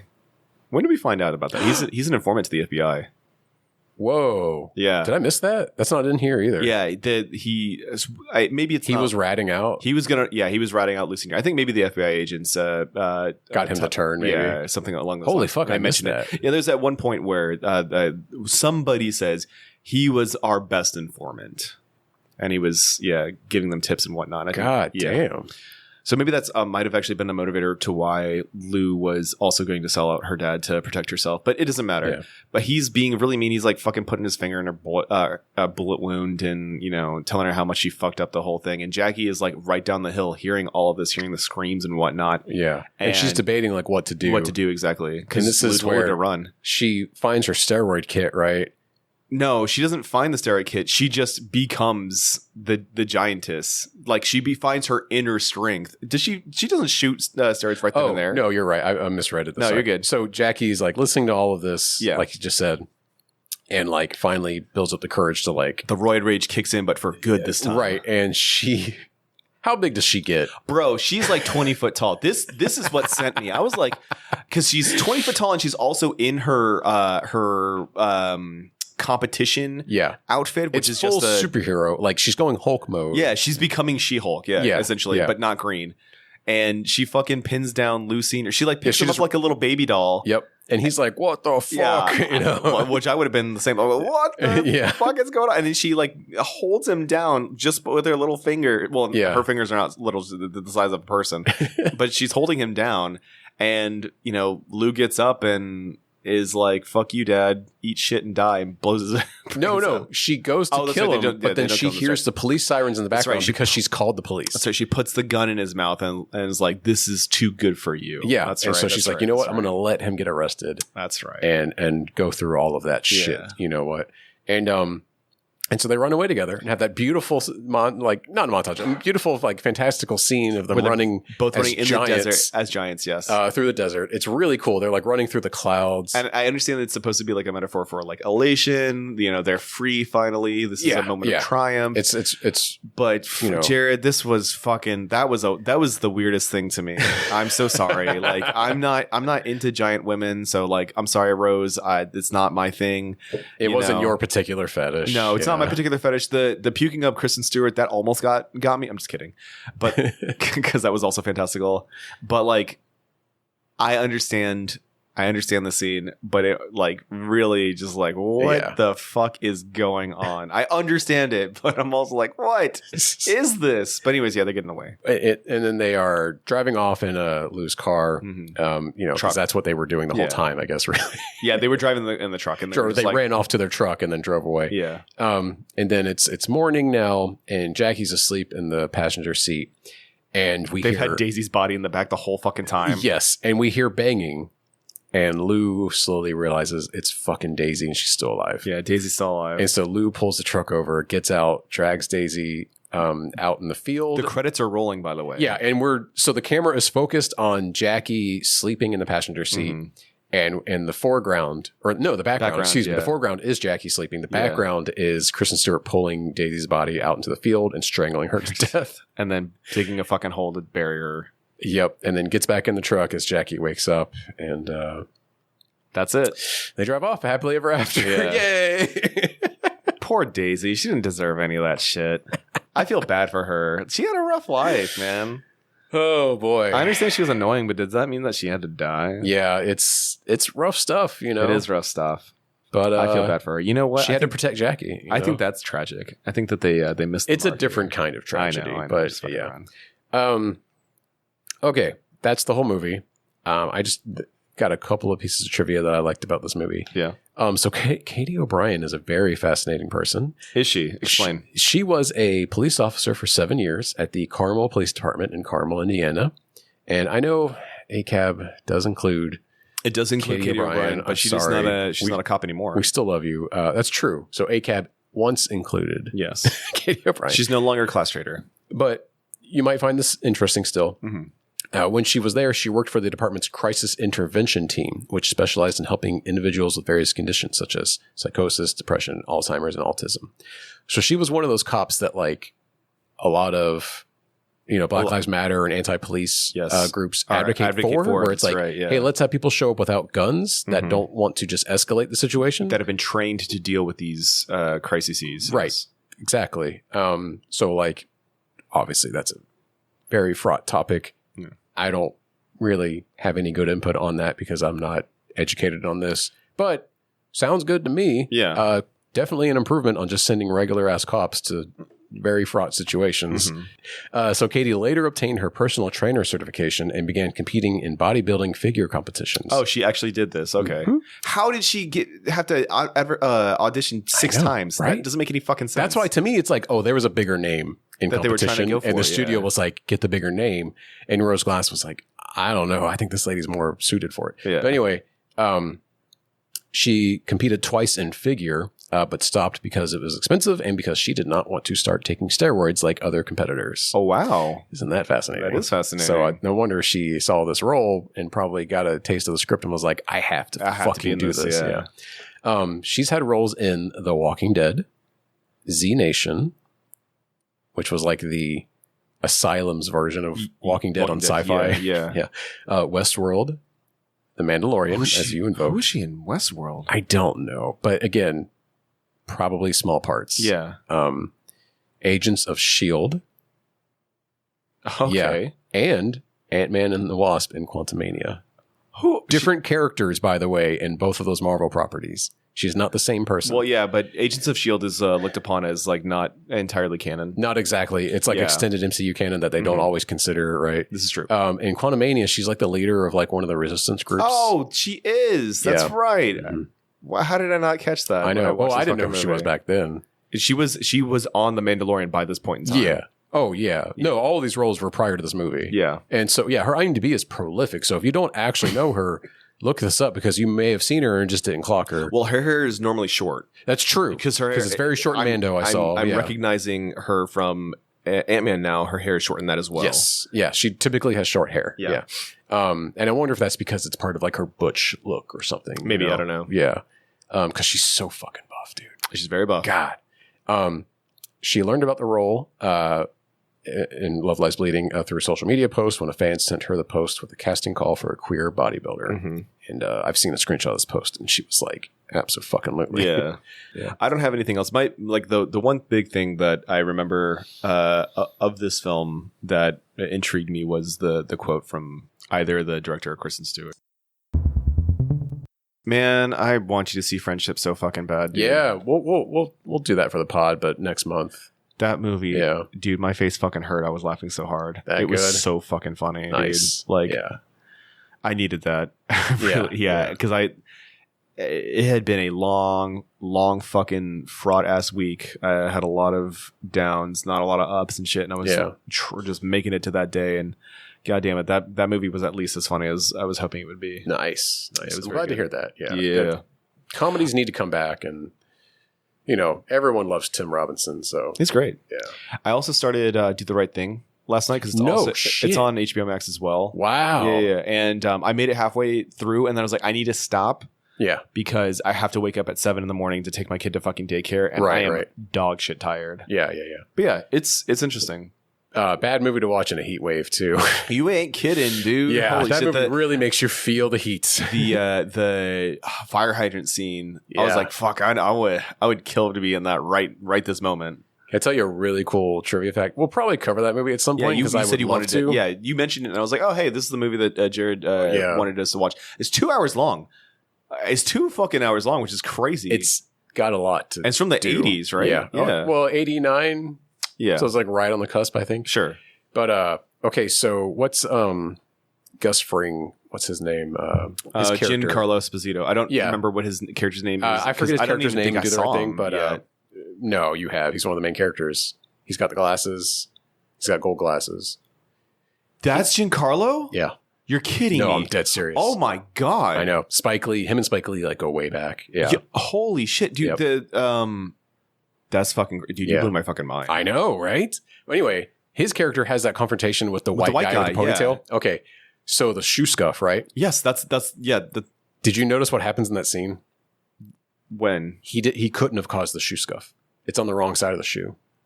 It's all a misunderstanding. Oh, okay. Yeah. No, I didn't catch that. Yeah, he didn't actually scuff his shoe. It's on the opposite side of the shoe. I thought he was fucking with him. No, he actually thinks he did it. Huh. And that's what starts to escalate tensions in the neighborhood. Okay. But it's impossible for him to have done it. So it was a misunderstanding. Cannot believe that's because if you go back and watch, I know, right? Yeah. You blew my fucking mind. I mean, I'm gonna rewatch the movie from the beginning again. Well, did you notice who Spike Lee's girlfriend is in that movie? Spike Lee's in the movie? That's Spike Lee. Mookie. You're fucking kidding me. No, that's Spike. Dude, yeah, I was I'm not wrong about this, right? I've seen all these guys fucking 20 years later, and they look nothing. The only person who looks similar is the guy with the lisp. That's not Chris Martin. Not Sam Jackson. No, it's not Sam Jackson. Rosie Perez is his girlfriend, though. Yeah. Yeah. Okay, that's what I was talking about. Okay, did you know her? Yeah, John Turturro. No, I've seen. Yeah, John Turturro. Pino. Pino. Bugging Out. Bugging Out is Giancarlo Esposito's character. Oh, okay. Yeah. I'm fucking shocked. Yeah. You blew my fucking There's mind. So dude. many amazing people in this movie, and it's before most of them were big stars. Period. And then a lot of them became megastars. Sam Jackson included. From this movie. Yeah. Okay. Sam Jackson was not big at this time. That's crazy. Because fucking 4 years later, he's doing Jurassic Park. Yeah. And other things, obviously. Well, even then, that was when he was starting to get big. Right. And I think Pulp Fiction is really what put him on the map. Yeah. That was the movie that solidified him as a star. Yeah. Because it's this guy. He's been roles in other movies. Mm-hmm. But then Pulp Fiction was oh, this is the fucking dude. And now he's the most bankable actor, I think. Has he surpassed The Rock? I think so, because he's in more movies than The Rock, isn't he? I have no idea. He's in bigger franchises. I've never actually looked that up. I think if you count by franchise, he's bigger. Probably. I mean, because he's in Star Wars. Yeah, he's in Star Wars. He's also in the Marvel films. He's fucking Nick Fury, exactly. And he really wanted to be in Star Wars. And he told George Lucas, he's like, I want a purple lightsaber. Yeah, and he's like, okay. Yeah. Yeah. And The Rock famously killed the DC universe. I put the final nail in the coffin there. What's up? What do you think about this James Gunn Superman I'm going to go movie? see it. Yeah. Oh, trailer's not bad. Are we actually having a conversation? Are we done? Do you want to talk? Because I can talk. Yeah, well, do you want to go take a break and us talk? Or are we if done? you want to do that. Yeah. Go take a fucking break. Okay. Come back in here. I'm good. So you want my opinion on this James Gunn Superman movie? Yeah. What do you think? You saw the trailer, I presume. I've seen the trailer. I remember when the trailer first dropped, and like I was very tacitly excited for James Gunn to take the reins of DC and do his own thing, because we've all, maybe not we all, but like the DC universe in films was shit. Like it was forever changed by The Rock. Yeah, the power levels will never be the same, or whatever. The power dynamic will never be the same. Yeah, of the DC universe, whatever that fucking quote was. So stupid. But no, like even before that, they didn't really know what the fuck they were doing. It almost kind of felt like the last the sequel trilogy for Star Wars in a way. Yeah. Which I don't like saying, but like they clearly didn't have a vision. They were just trying to catch up with Marvel, and they stumbled every bit of the way. There was like two. And Zack Snyder shit the bed, obviously. Yeah, Zack Snyder shit the bed. Should never let a major franchise rest on his shoulders, because he just wants to remake Ayn Rand movies. Yeah, well, and he had Superman kill somebody, and it's just like he doesn't do that. Like even Henry Cavill, whenever they talk about his time on there, he's like, and then they had me kill Zod. And you can see like the light from his face fucking diminish. Oh, even he's like not on board for it. Because he doesn't like things deviating from source material. He's famously like autistic about it, which I respect. That's how I know that this Warhammer show, if it ever comes out, is going to be fucking faithful, for better or for worse. I don't care. It'll be good for idiots like me. But anyways, so the DC universe died, and they are rebooting it. They're doing a new 52 run on it with James Gunn at the helm. And the only things that are going to stay canon is the second Suicide Squad, which was fantastic. I fucking love that movie. And Peacemaker, which is a part of that. Peacemaker, which is a fantastic show. I love that show. It's great. And then Creature Commandos, which I don't know anybody else other than my brother-in-law and there's like one other person I know that's watched it, and I would highly recommend Creature Commandos. It's great. Yeah. It's on Max, right? It's on Max, and it's HBO Max by the time this comes out, I'm sure. And it's like, it's wonderful. It's really well animated. The story's really good. It's kind of tragic. It's good. So like, I trust James Gunn. He obviously made some of the best Marvel films out there too. Guardians of the Galaxies 1, 2, and 3 are fantastic. They are heads above the majority of the Marvel slop that's been released. I've liked some of his other films. I really enjoyed Slither because it's fucking gross. Romeo and Juliet. Well, I never saw Romeo and Juliet. I've seen clips and pieces from it, but like, yeah, there's that. But like, he even did that Red Sun knockoff where like it's essentially like Brightburn, yeah, but it's like it's a little bit different, and that was because Zack Snyder did his own Red Sun knockoff in one of those movies. Yeah, it was like a dream sequence or some shit. I can't remember, but who cares? But anyway, so like the trailer comes out, and I'm like very excited because I don't give a shit about Superman. I can't stand him. I think Superman's a very boring character. And I think it's because a lot of the media that I've been shown is Superman is infallible, unbeatable, indestructible, and the only way to get him is kryptonite. And so it's like very boring to me, right? Yeah. And we should say the original Richard Donner movies missed our generation. Yeah, we are much younger. So too young to have caught those. Really, I grew up with Christopher Reeves as my Superman. Well, again, that's those movies. They're from the 70s movies. and 80s. Okay. Though. Yeah. Are they? Yeah. They're really that old? Yes. Well, that's what I grew up on. Like, I remember watching the Batman films when I was very young. Those were coming out as we were babies. Yeah. Right. Yeah. But I remember like seeing them very young, and so I think I would watch those, and then I'd watch the Christopher Reeves Superman films when they were on, like, showing on TV. Yeah, that's how I saw those. And like going out and seeing like the George Clooney Batman in theaters and whatnot. Yeah. And but like that's the Superman that I grew up with, was that one, the Christopher Reeves. And you didn't watch? I did Batman the animated series. No, I mean I watched the too. Dean Cain. Dean Cain. Adventures of Lois and Clark. I The think, Adventures of Close Lois and Clark. Yeah. That's what it's called. So I yeah. watched Lois and Clark, but like I was baby brained. I didn't, continuity didn't exist for me. And I obviously watched the Batman animated series, but I don't remember Superman showing up too often in it. Like I watched Batman for Batman, I didn't, I remember Justice League, coming on Cartoon Network and not really caring too much about it because like it wasn't enough Batman. Dude, that cartoon though is great apparently. Yeah, have you go back and watch it? Yeah. It's on Max. I probably should. Justice League and Justice League Unlimited. Yeah. Fucking slap. So fucking good. I bet. I went back and watched it because I loved it as a kid, but I could never, it was always on at like 7 p.m. on Saturday. Mm-hmm. Never free on 7 p.m. on Saturday as a kid. That's like your best night to do anything. You're at your friend's house, you're eating pizza, or drinking Mountain Dew, soccer playing video practice games. or soccer game practices during the week. But yeah, it was always something. I'd never caught it. But when I did, it would be like Samurai Jack and then lead into Justice League. And I was like in heaven. I'm like, those are the best shows on right now. You know? Go back and watch them as an adult. Ezra can watch them now. He's definitely old enough. Mm-hmm. They're so fucking good. And in fact, Batman the Animated Series is in the canon because they're all part of the, what's the guy's name? Bruce Timm wrote on all of these. Gotcha. And so Batman the Animated Series, Batman Beyond, Justice League, all of these, and Superman the Animated Series, all of these are in the same canon. And then a lot of the DC animated movies are in the same one, are also related or at least reference them and try to treat them as headcanon kind of stuff. Right. In fact, I think I've talked about this on this before. One of the episodes of Justice League Unlimited serves as a episode of Batman Beyond after it had been canceled. Oh, yes. Yeah. Well, it's such a good episode. I just pulled it up on YouTube at random to watch because it's like an older Terry McGinnis, the guy who's in Batman in the future. Yeah. And he's like, he goes to Barbara Waller, who's getting her own show. Barbara Waller? Yeah. What's the lady that's in charge of Suicide Squad? Amanda Waller. Amanda Waller. Yeah. Thank you. Sorry. Yeah, isn't she getting her own show? I can't remember. I know I think I saw that. She is going to stay like as the actress is going to stay as Amanda Waller for the current thing. Yeah, she's perfect. She's incredible. Yeah, she's perfect. But honestly, a little too big for the role, frankly, too. But I'm glad they got her. But anyway, Terry McGinnis goes to her, and he's frustrated because he finds out that he is basically.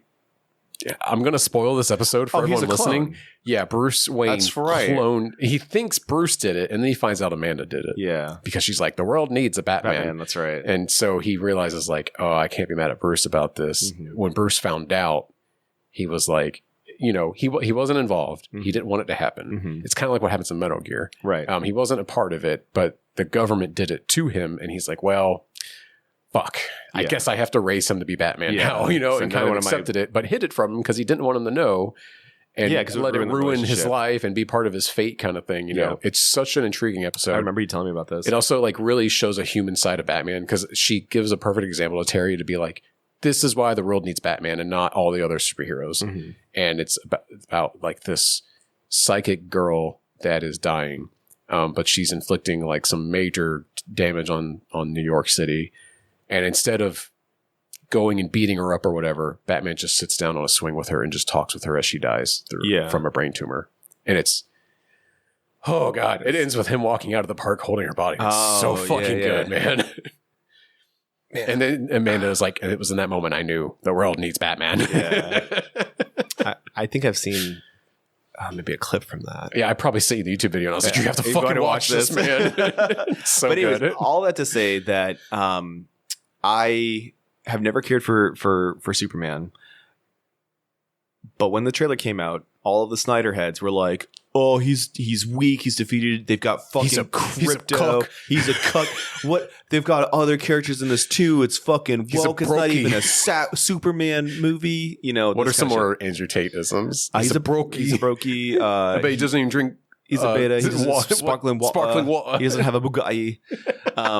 But anyways, yeah, like a lot of these Snyder fans were like, this Superman movie's gonna fucking suck. So like, of course, if Snyder fans hate something, I've got to look into it. And if Snyder fans hate something, it probably looks interesting and colorful. Exactly. And not just gloomy and weird and sad. And it does. It's got a very bright palette. But one thing, like, because I go to a comic book store very often to play Warhammer, I've become very good. become good acquaintances with the people who work there, and one of the people who works there, their name is Derek, and they kind of went on a rant about how good this new Superman movie is going to be. And they basically said, like, the best comic book runs of Superman is when he is vulnerable, is when you have this person who stands up for justice and is completely invulnerable. And when you can write a story that makes him look weak, that puts him back to square one, that tears him down just to build him back up, those are usually regarded as the best Superman comic book runs. And we have not gotten one of those in a very long time. It's usually just Superman being strong and doing what's right. And so the opening sequence showing him beaten and bloody and in the Arctic and having to be saved by, Crypto, the super dog or whatever his name is, and even including him is apparently like a big deal too. And it just shows that like this movie is going to be so much more than what we have gotten, and is probably like really important for this moment. Like, we live in a time where things are kind of uncertain. You don't know where your next meal is going to come from. You don't know if the stock market's going to crash. You don't know if two of the most powerful people in America are going to start getting into a cat fight on Twitter, and how that's going to somehow inadvertently affect you. And to have a film that's coming out that looks bright and hopeful and will most likely have a good message of enduring and persevering, I think that's really important. And I like James Gunn as a creator. I believe in his vision for the DC movies going forward, and so that is why he will be getting my money when the movie comes out. I will say, so like this person was telling you, it seems like it's based on, two of the best Superman comics. So a lot of Superman's best stories are where he's vulnerable or... Yeah, do you have them pulled up? Because I will recognize them when I hear the names. Famously, the death of Superman was like the biggest thing that ever happened to him. Which is not the one that they're doing. Well, right, but that's...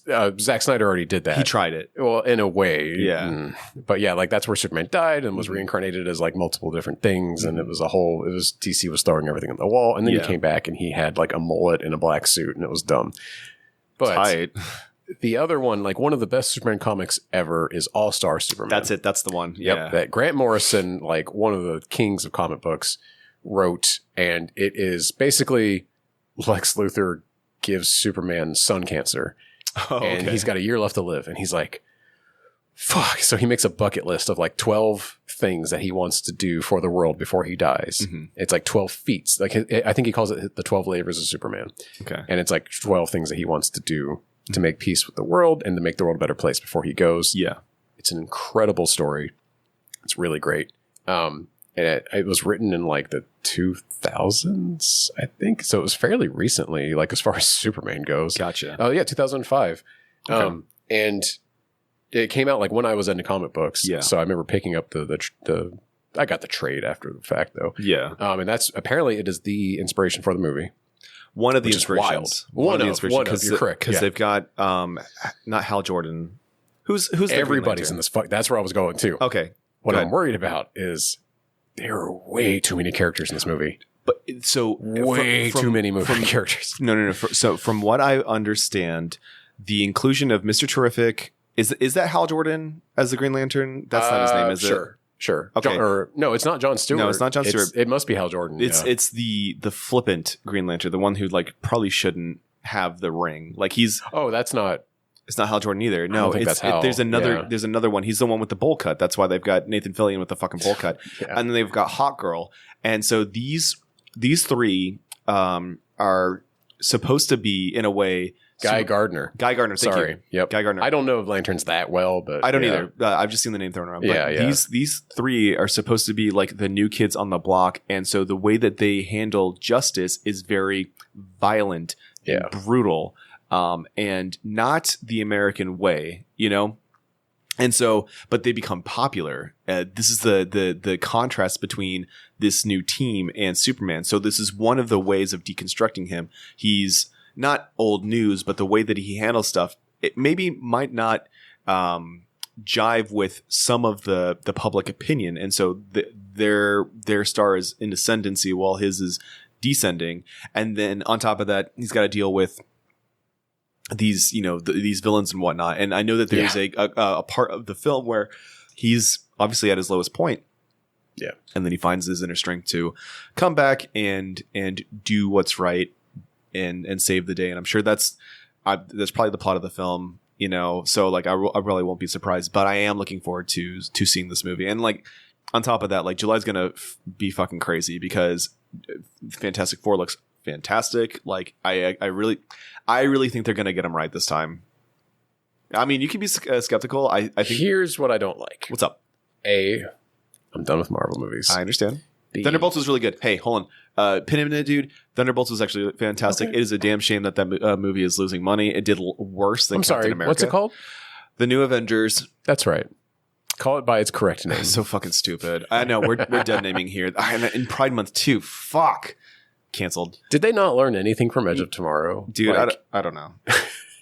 Also, it was a good movie, though. It was really good. Another strike against Fantastic Four. What's that? They're using a lot of AI in the marketing, and I don't like it. One of the things, but yes, I also it's been more than one. Oh, it's been more than one?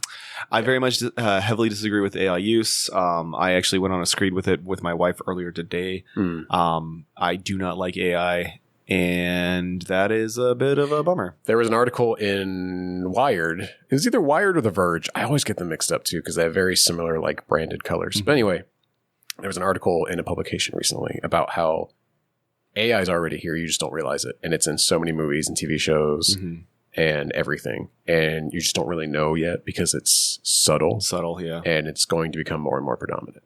And it's the death of art. God damn it. I mean, yeah, so many people have been laid off in creative industries already. It makes sense. And it's why things look shittier and more boring. And yeah, it's a real bummer. It's why you have to really dig deep through, so much content to really find the more creative, inspirational stuff. Because like, not only is like bigger name stuff made by committee and like the most traditional safe kind of bullshit, but like you really got to dig through the shit, to find real creative, talented gold, Yeah. That's a bummer. That is a bummer. And that's what like the cast of that Fantastic Four looked great. Do I give a shit about the Fantastic Four? Never have. I've never liked Fantastic Four, but like it would be nice to see like a faithful adaptation of them finally. Like them actually get the justice that they deserve. I'd almost be willing to take the bet that this movie won't do, not that it won't do well, it just won't do as well as they want it to. I don't think any of their movies are doing as well as they wanted to. Well, that's been the trend for Marvel. Yeah. They haven't had a hit in a while. But this is the third or fourth reboot of a Fantastic Four. Third. Only 3. Oh, hold on. So there was one in the 70s, if I'm not mistaken. Well, there's one in the early 2000s. There was one in the obviously 2000s. There was the Josh Trank one most recently, right? Yes, that's but the one recent one. But the one before that, and then we had Jessica Alba, Lawrence Fishburne as Silver Surfer. Yes. My guy is Johnny Storm. Evans, Chris Evans. But then before that was, and then before that was it was like a really low rate studio. Yeah, it was like the 70s. Canon or Hammer? One of those fucking things that made no, it was not 70s. It was more recent. No fucking way. Yeah. Look it up. But it was a company that like had the rights because they were cheap. And as long as they made a movie within like a certain time period, they could retain the rights. And so they just made the most dog shit ass, like straight to VHS thing. 1994. 94, bitch. Yeah, it just looks like it's a 70s. It was direct to video. That's why I never saw it. Yeah, that's what I said. It was straight to VHS. They just had to make the thing to retain the rights and keep it. Yeah, for that time period. But yeah, again, and there hasn't been a good Fantastic Four movie ever. Hey, maybe this will be the one. For sure. It'll probably, like, without a doubt, it's going to be the best one. I'll tell you that right now. Yeah. It's got the most talent behind it already. I'm looking forward to it. The first trailer like really got me ginned up. I was excited about it, but I really did like the Thunderbolts. So whatever. Yeah. But also like that Jurassic Park movie is coming out, and like, man, I hated that last one, and I don't know how I feel about this one, but I do like dinosaurs, and so I'll probably see it. Well, we like Gareth Edwards. Gareth Edwards. I'm just gonna say Garethy. Garethy. He's not the one that's doing it, is it? Yeah. right? Oh, fuck. Are you serious? It's one of the Gareths. 1 second. Yeah. Rebirth. Let's see. Who's directing this fucking movie? Because remember, It is Gareth Edwards. Yeah, Okay. well, I remember when it got announced. It's going to look good. I sent you a thing when it got announced, and I was like, dude, our guy is making a Jurassic Park movie, Yeah. or Jurassic World. Well, didn't he do the first one? No, he did the creator. I know he did the creator, but like, did he not do the first? He's not done a World? Jurassic Park movie. Yes, he fucking did. Gareth No, he Edwards. didn't. Yes, he did the first one. No, Oh, hold on. It's for whatever reason it went to Rebirth again. I was going to say I'm so it sorry. was Colin Trevorrow. Hold on. It was Colin Trevorrow. Yeah. You're right. We do not like Colin. We don't like Colin, but we do like Gareth Edwards. Yeah, You're that's why I'm right. like- I'm so sorry. On one hand, it's a tainted franchise, oh, 100%. but on the other hand, we like this We guy. do like this guy. We do And like I this think guy. he could do something halfway decent with it. Oh, 100%. It's at least going to be a 7 out of 10, right? Yeah, probably. Because what would you give the last Jurassic World? Oh, it gets a 1. Okay, fair. I fucking hated that movie. Like, famously, if you ever ask me about it, I fucking hate that movie. Have I seen any of them after 3? No. Oh, you haven't? No. World's pretty decent. I've only seen the parks, I guess. Yeah, World is pretty decent. The one that came after that is 2 movies slashed into one, and it was fine. It was whatever. The last one was so fucking pandering, and like, hey, you remember this character? You remember this thing? Remember this thing? And it was just like, it made me so mad. Yeah. I was like, literally felt like my intelligence was fucking insulted. Like, I was so fucking mad. So like, there's no way that this movie is going to be any worse than that last one. And like, I know they're doing some fucking weird shit because they got this like mutant thing with 6 fucking limbs, and it kind of looks like a beluga whale. I'm starting to warm up to it. But when I first saw it, I was like, what the fuck is this stupid fucking thing? I hate this thing. I don't want to see it. I'm going to see this movie, but I'm not going to like it. And now I'm like, whatever, dude. Could it be as bad as a movie with a velociraptor? That's the Joker. It's a Giganotosaurus, first and foremost. Giganotosaurus. That's how you say it. Yeah, you can't say that word, Will. I can. No. I can. Giganotosaurus. No, they're going to come for you. Who? The paleontologist? I said it right. Fuck you. I know all the specs of that dinosaur too. So like, don't even fucking start with me. Jesus Christ. Bro, fucking love dinosaurs. That's the reason why I'm going to see this stupid movie. It's got everything I like. It's got the Quetzalcoatlus. It's got Spinosauruses. It's got Mosasauruses. If Pratt be in it, No, he's not in it. bad it will be. If Neil it be, good it shall see. I don't have a Well, bad. they had Chris Pratt and Sam Neill in that last one. And No, Sam Neill. I'm telling you, they did the thing. They had nothing, and they were like, "Fuck it, let's just bring everybody back." Yeah, that's the legacy boot requel. What's the I don't know. I horrible hated it. word? But that's what they do. Is like, I'll just pay the original actors to show up for I hated it so much, Yeah. Jared. And It's like, bad. they made such a big deal about the fucking Giganotosaurus, and it does nothing. It jobs. What's better, Lost World or 3? So I am of the opinion that it's 1, 2, 3, but In that order. Okay. people have argued that 3 is better than 2. That's why I asked, because I feel like I've heard that argument a lot, even growing up. My big gripe with 3. I remember when 3 came out, everyone's like, it's better than 2. And I was like, whoa. My big gripe with 3, because I love 3. Yeah. I love it. I Yeah. love all of the films for 2 was really disappointing. I love 2. I don't know why 2 is so disappointing. It was. Yeah. I don't know if we got enough time I know for this one. we shouldn't. We really shouldn't. But We're at 2:15, but there's I'm so breaks. sorry. It's okay. It's but all right. like 3 goes by way too fucking fast, and the plot device to get them on the island is fucking stupid. Oh the- yeah, it's what's his name from Fargo's son gets kidnapped. and Yeah, he just- William H. Macy. Yeah, H. Macy, yeah. Yeah, his kid fucking lands on the island, whatever. yeah. And the way that it ends is fucking stupid because like they just resolve something immediately and then the Marines show up out of nowhere. It's very dumb. But they do a lot of really cool stuff in there. Like the Spinosaurus is fucking scary. He fucking kills the T-Rex, which is cool as shit. And there's a lot of neat sequences. It's also the first on-screen appearance of the Ankylosaurus, which has always been a dinosaur in the Jurassic Park franchise that they've never shown. I like that. There are bits and pieces of that movie that I really like. However, I think that Jurassic Park 2 is a more solid film. The reason to go back on the island is contrived. it's contrived, but it's better than the third one. Yeah. It's a better reason than the third one. And Site B was mentioned in the books. Now, I actually had this pointed out to me, and I did not realize, but this newest film takes place on a third island, and it is canon in the books that there is a third island where they did all of the. Don't the books retcon themselves constantly? Though, No, too? they don't. Oh, Not the 2 books. There's only 2. There's only 2 books. Doesn't John Hammond dies at the end of 1? He dies, and then in 2 they're just like, he's still alive. It's fine. No, Ian Malcolm dies. That's who in I the meant. first one. Sorry, and no, he's fine. He's still alive, and that was like the way that they explain it is really fucking stupid. But basically, like he went into a coma and like he did die for a little bit there, and they brought him back. You know, like that kind of shit, like the near-death experiences sort of things. Yeah. Because he lost enough blood, but they did a blood transfusion. They brought him back. Whatever. They restarted his heart. It's fucking stupid. And he has a limp. The big thing about that second book that really sucks is that they basically threatened to see Michael Crichton, like, you need to... We're going to do we need a sequel. We're going to do a second movie. Yes, so you can either write a fucking book or we're just going to do whatever we want. And so he wrote the book as the blueprint. I've heard that too. Yeah.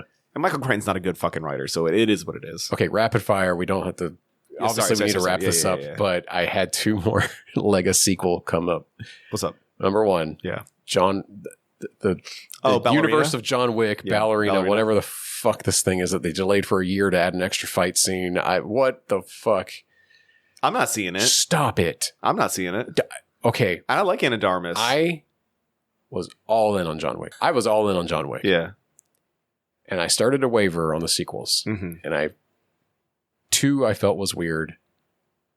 3, they really started to lose me, although there were some good fight scenes in it. And then 4, I was like, in this shit now. And it felt like they did. You put Hiroyuki Sanada in your fucking movie and then did not utilize him. Go fuck yourself. Continue. Yeah, 1000%. I agree. They've done that with multiple actors now. Mm-hmm. There's so little payoff, and it's like, just end this for him. You know what I mean? Like you outsold your premise in the first movie. Mm-hmm. You can't keep doing this. You know what I mean? Like your best fight scenes were in the first one. You do think of some creative ones for the sequels, but like they're feeling a little too rote. You can tell that everyone just knows their marks for these fucking things. You know, it's starting to feel a little too choreographed. Mm-hmm. And then it felt like, okay, we're ending it. We're done with 4. And then nope, they're not done. They made a TV show. They got another spinoff. I think they're making John Wick 5 at this point. There's a TV show? There's a TV show. It's already out. Mel Gibson's in it. What? Yes. It's called The Continental. It's on Peacock? What the Nobody fuck? watches it. I had no idea. Nobody watches it. It's a young version of the guy that's the head of the Continental. Okay. Ian Mount. No. What the fuck is his name? Who cares? Anyway, he rules. He's a great actor. Yeah. But it's like a young version of him. Mel Gibson is in it as an assassin. So, no thank you. Yeah. Tainted. Yeah, and I don't know if Keanu actually ever has a cameo in it. Hopefully not. And now Ballerina, I guess they made the movie and then they delayed it for a year to add in a whole like John Wick thing, like cameo or something. Okay. Dog shit. And now apparently they're making John Wick 5. Stop it. Move the fuck on. Yeah. Also, another Lego sequel Mm-hmm. that's coming out. Mm-hmm. It has escaped my brain. I'm sorry. Hang on. I had it a second ago. Cooking. Let him cook. Let him twerk. I think it's this hot in Joe Rogan's thing when he's smoking. You know? Oh, 100%. Jamie, can you pull up the air conditioner? Hey, Jamie, can you bring some ice for my nuts? And then Elon's just sitting there smoking. I become meme. Hey, we're recording this on the day that Elon and Trump broke up. I know. It's fucking tasty. I made a reference earlier. Oh, that's when right. I was talking about Superman. I hope more stuff came out while we were recording. Yeah, because me too, it was dude. juicy. God, I hope something comes of this Trump being in the Epstein thing because, like, we all knew it. Yeah, we all knew We don't it. know if he's being serious or not, though. No, I think he's being serious. That's the thing because we all know it, and it's also why when they didn't put out the real Epstein files, people were mad. But like the Trumpies couldn't do too much because they knew he's in it. You know. Fucking Lego sequels. Yeah, what is the Lego sequel, dude? I can't remember the second What is it, one. man? God damn Is it a sequel to? It's not the Starship Troopers reboot by our boy Blomkamp. No, and Alex asked me about that earlier, and I was like, I don't know how I feel about that. Oh, our friend Alex, friend of the show. Yeah, you know, I will say this: I am very interested in seeing his style. I'm reticent. If it's a retelling of the books, I will be pissed. And that's what it sounds like. Isn't that what they said? Because like now more than I've ever, heard we need so many different things about this movie, of it being about the books, but that was like fucking 8 But also, years it's ago. Blomkamp. It's never going to come out. And you got me there. Yeah, you're right. That's right. It's going to get canceled. Yeah. It's going to be it's vaporware. It's supposed to come out in 2 years. No, it's not. Yeah, it is. No. Come back to me. I'm In saying 2027. supposed to. I'm not saying it's gonna. It's not gonna. Name one Neil Blomkamp movie Name one besides Neil Gran Blomkamp movie. Turismo that came out after Chappie. Oh, the Canadian, the movie that he filmed in Canada. Not real. He definitely should not have done Not that. real. Apostle, is that it? No, I can't remember. that's something. No, that's Gareth Evans. Hey, Legacy sequel. What you got, dude? I forgot. You forgot. I bet if I Bad. Scroll my phone the long moment, enough, the I'll moment find that it. I fucking leave here, you're gonna be like, "It's this." Ah, I fuck. will. Hang Oh, on. he's looking it up. He's looking it up. He's got a safe face. I hope that the Blomkamp movie does come out, and it's just the first one. But the first one just with updated graphics, because I'm gonna be editing this later, and I'm gonna be like, "Will, we lost our fucking minds." Oh, I got it. thank you. 28 years later. Oh yeah, I have I have no interest in this. Shut it down. I'm seeing it. Stop doing this. Yeah, they should stop doing it, but I'm Stop. seeing it. I'm seeing it, Why is Rafe Fiennes. Fiennes ripped? dude. Because he's. Knock it off. Did you not see him? I saw that he plays Zeus. Was that it? No, what I was gonna say is, Oh. did you not see him at the ball dropping of the New Year, and he was like rubbing his fucking nipple and shit? Oh, and they had him read all kinds of memes and stuff, right? Yeah. So like, he's just being a silly guy, dude. He's getting old. If I I- was fucking old and rich, I'd be silly too. Fuck it, I'd get ripped for no reason. I just need these things to stop, especially when it's like good movies that like were already sullied with a bad sequel, and it's like, just let this die. It doesn't need to be a franchise. 28 Days Later should have only have stayed one movie with 3 endings. Whilst I agree with you, I did like the second one, even though it was bad. But it's got the helicopter part, and I love The helicopter part is And great. you know me? And the song. I love Jeremy Renner. The song is great. The song is great. I love Jeremy Renner. And I swear up and down that Lil Wayne sampled it for Lollipop too. Because I always hear it in that. Because like, okay, Hi, Zach. the year I graduated high school, I was plagued by Lollipop by Lil Wayne. Yeah. It's the one song every redneck with a loud sound system in their pickup truck would play in the school Yeah. parking lot. And so I heard it every single fucking day, Yeah. It's ad infinitum. Stupid. And I was like, are they playing the 28 Weeks Later theme? And that's always what I could think of. And I like, it took me so long to put that together. That's funny. We're getting loopy. Oh yeah, dude, we're baked. I love Jeremy Renner. Jeremy, you're not half of a man to me. You're a full man. I'm half a man I used to be. Dick status. You know, they can't pay him half his salary because he's missing his penis. It's not right. I think Katy O'Brian should have been the new Hawkeye. Hawkeye. No, it's what's her name? I don't It's know. Haley Steinfeld. Katniss Everdeen? No, it's Haley Steinfeld. I don't know who that is. She's Kate Oh, wait, Bishop. that's Sinner's lady. Yeah, she's Kate Bishop. She's the new Hawkeye. No, she's not. No, it's done. That's not coming back. It's over. Are you fucking kidding me? She is. She's Kate Bishop. Are you fucking kidding no, me? No, she moved on. She's doing- Kate Bishop. No, If she's they do doing Young Sinners Avengers, too. they're gonna break. No. Oh, what do you think about that? Warner Brothers trying to do a fucking sequel when Coogler doesn't want to. That second movie's gonna fucking suck. But listen, if they do, it just means more money in his pocket. I don't want him to. in 25 years. Yeah, but he's going to get that money. So they need to think about that. But they're probably like, we should ruin this franchise before Yeah, he we need to inherits ruin it. this. Yeah, we're going to run this shit into the ground.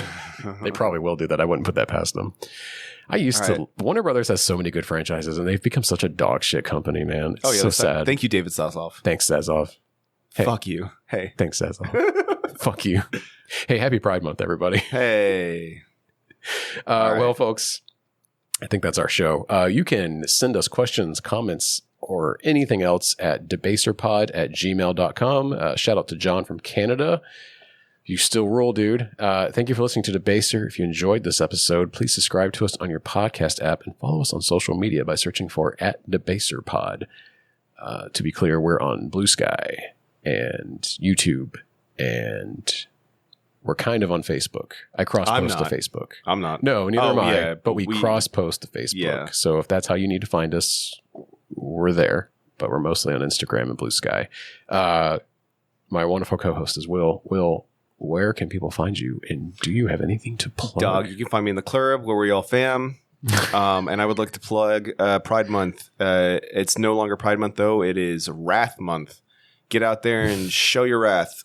Tell those bigots to eat shit, eat your whole ass, and then choke on it. Please. Slay. Well said. Slay queens. Slay queens. Do I have any shout-outs? I don't know. Hey, Jared, anything you'd like to plug? Anything you'd like to shout out? I would like to plug Reno Championship Wrestling. That's right, yeah. It is our sister podcast, if you will. It is created by my brother-in-law, Kyle Brown. I have a small role in it. I have been in the last 2 episodes. I play a doctor who I don't think I can quite reveal something I almost said. Ooh, so you almost fucked up, I don't dude. think it's been revealed in the show yet, so I'm not going to say it. But there's a very funny thing about my character that I've been telling people about that I really enjoy. Also, hey, quick behind the scenes, if you're still listening this long, good, bro. You're going to want to know this. I'll tell you who my character is based on. Will, have you seen A Serious Man? I have not. It's a great movie. It's a Coen Brothers movie. Okay. And my character in Reno Championship Wrestling is based on Cy Abelman in that movie. And I hope anybody gets that reference. All 10 of you that listen. He is a like a therapist in that movie that ends up cucking the main character. But he is a amazing character, and he's become like a meme too because he's so good, and like the way he talks to people is so calming and soothing. Yeah. Because like when he informs the guy that he's basically cucking him, he's like not even mad about it. He's like, okay. But anyway. By the way, I'm planning your wife. By the way, your wife is leaving you. She's moving in with me, and we are getting married. So thank you so much for everything you've done to her. It's such a great Is movie. that how it goes? Yeah, Oh my that's how it God. talks, yeah. That's tight. So yeah, that's what I got to plug. Check out Reno Championship Wrestling everywhere you get podcasts. It is also linked on our like webpage where we have like shows that we like, and there's Kyle's other show, King Falls AM, which is now defunct, and then Ellen's show, Just the Zoo of Us. Yes. And I promise we will be doing an episode with her soon, as soon as we get our shit figured out. We're going to do The Zookeeper's Wife and make her cry. And I bought a zoo. That is the thing, by the way, from fucking Jurassic World. What are you looking at, right? I don't. Yeah, exactly. Sorry, I didn't mean to throw you off. No, you're fine. You're fine. For my co-host, Will, I'm Jared. Good night. And take care, everybody. Slay Queen. And happy Pride. Happy Pride.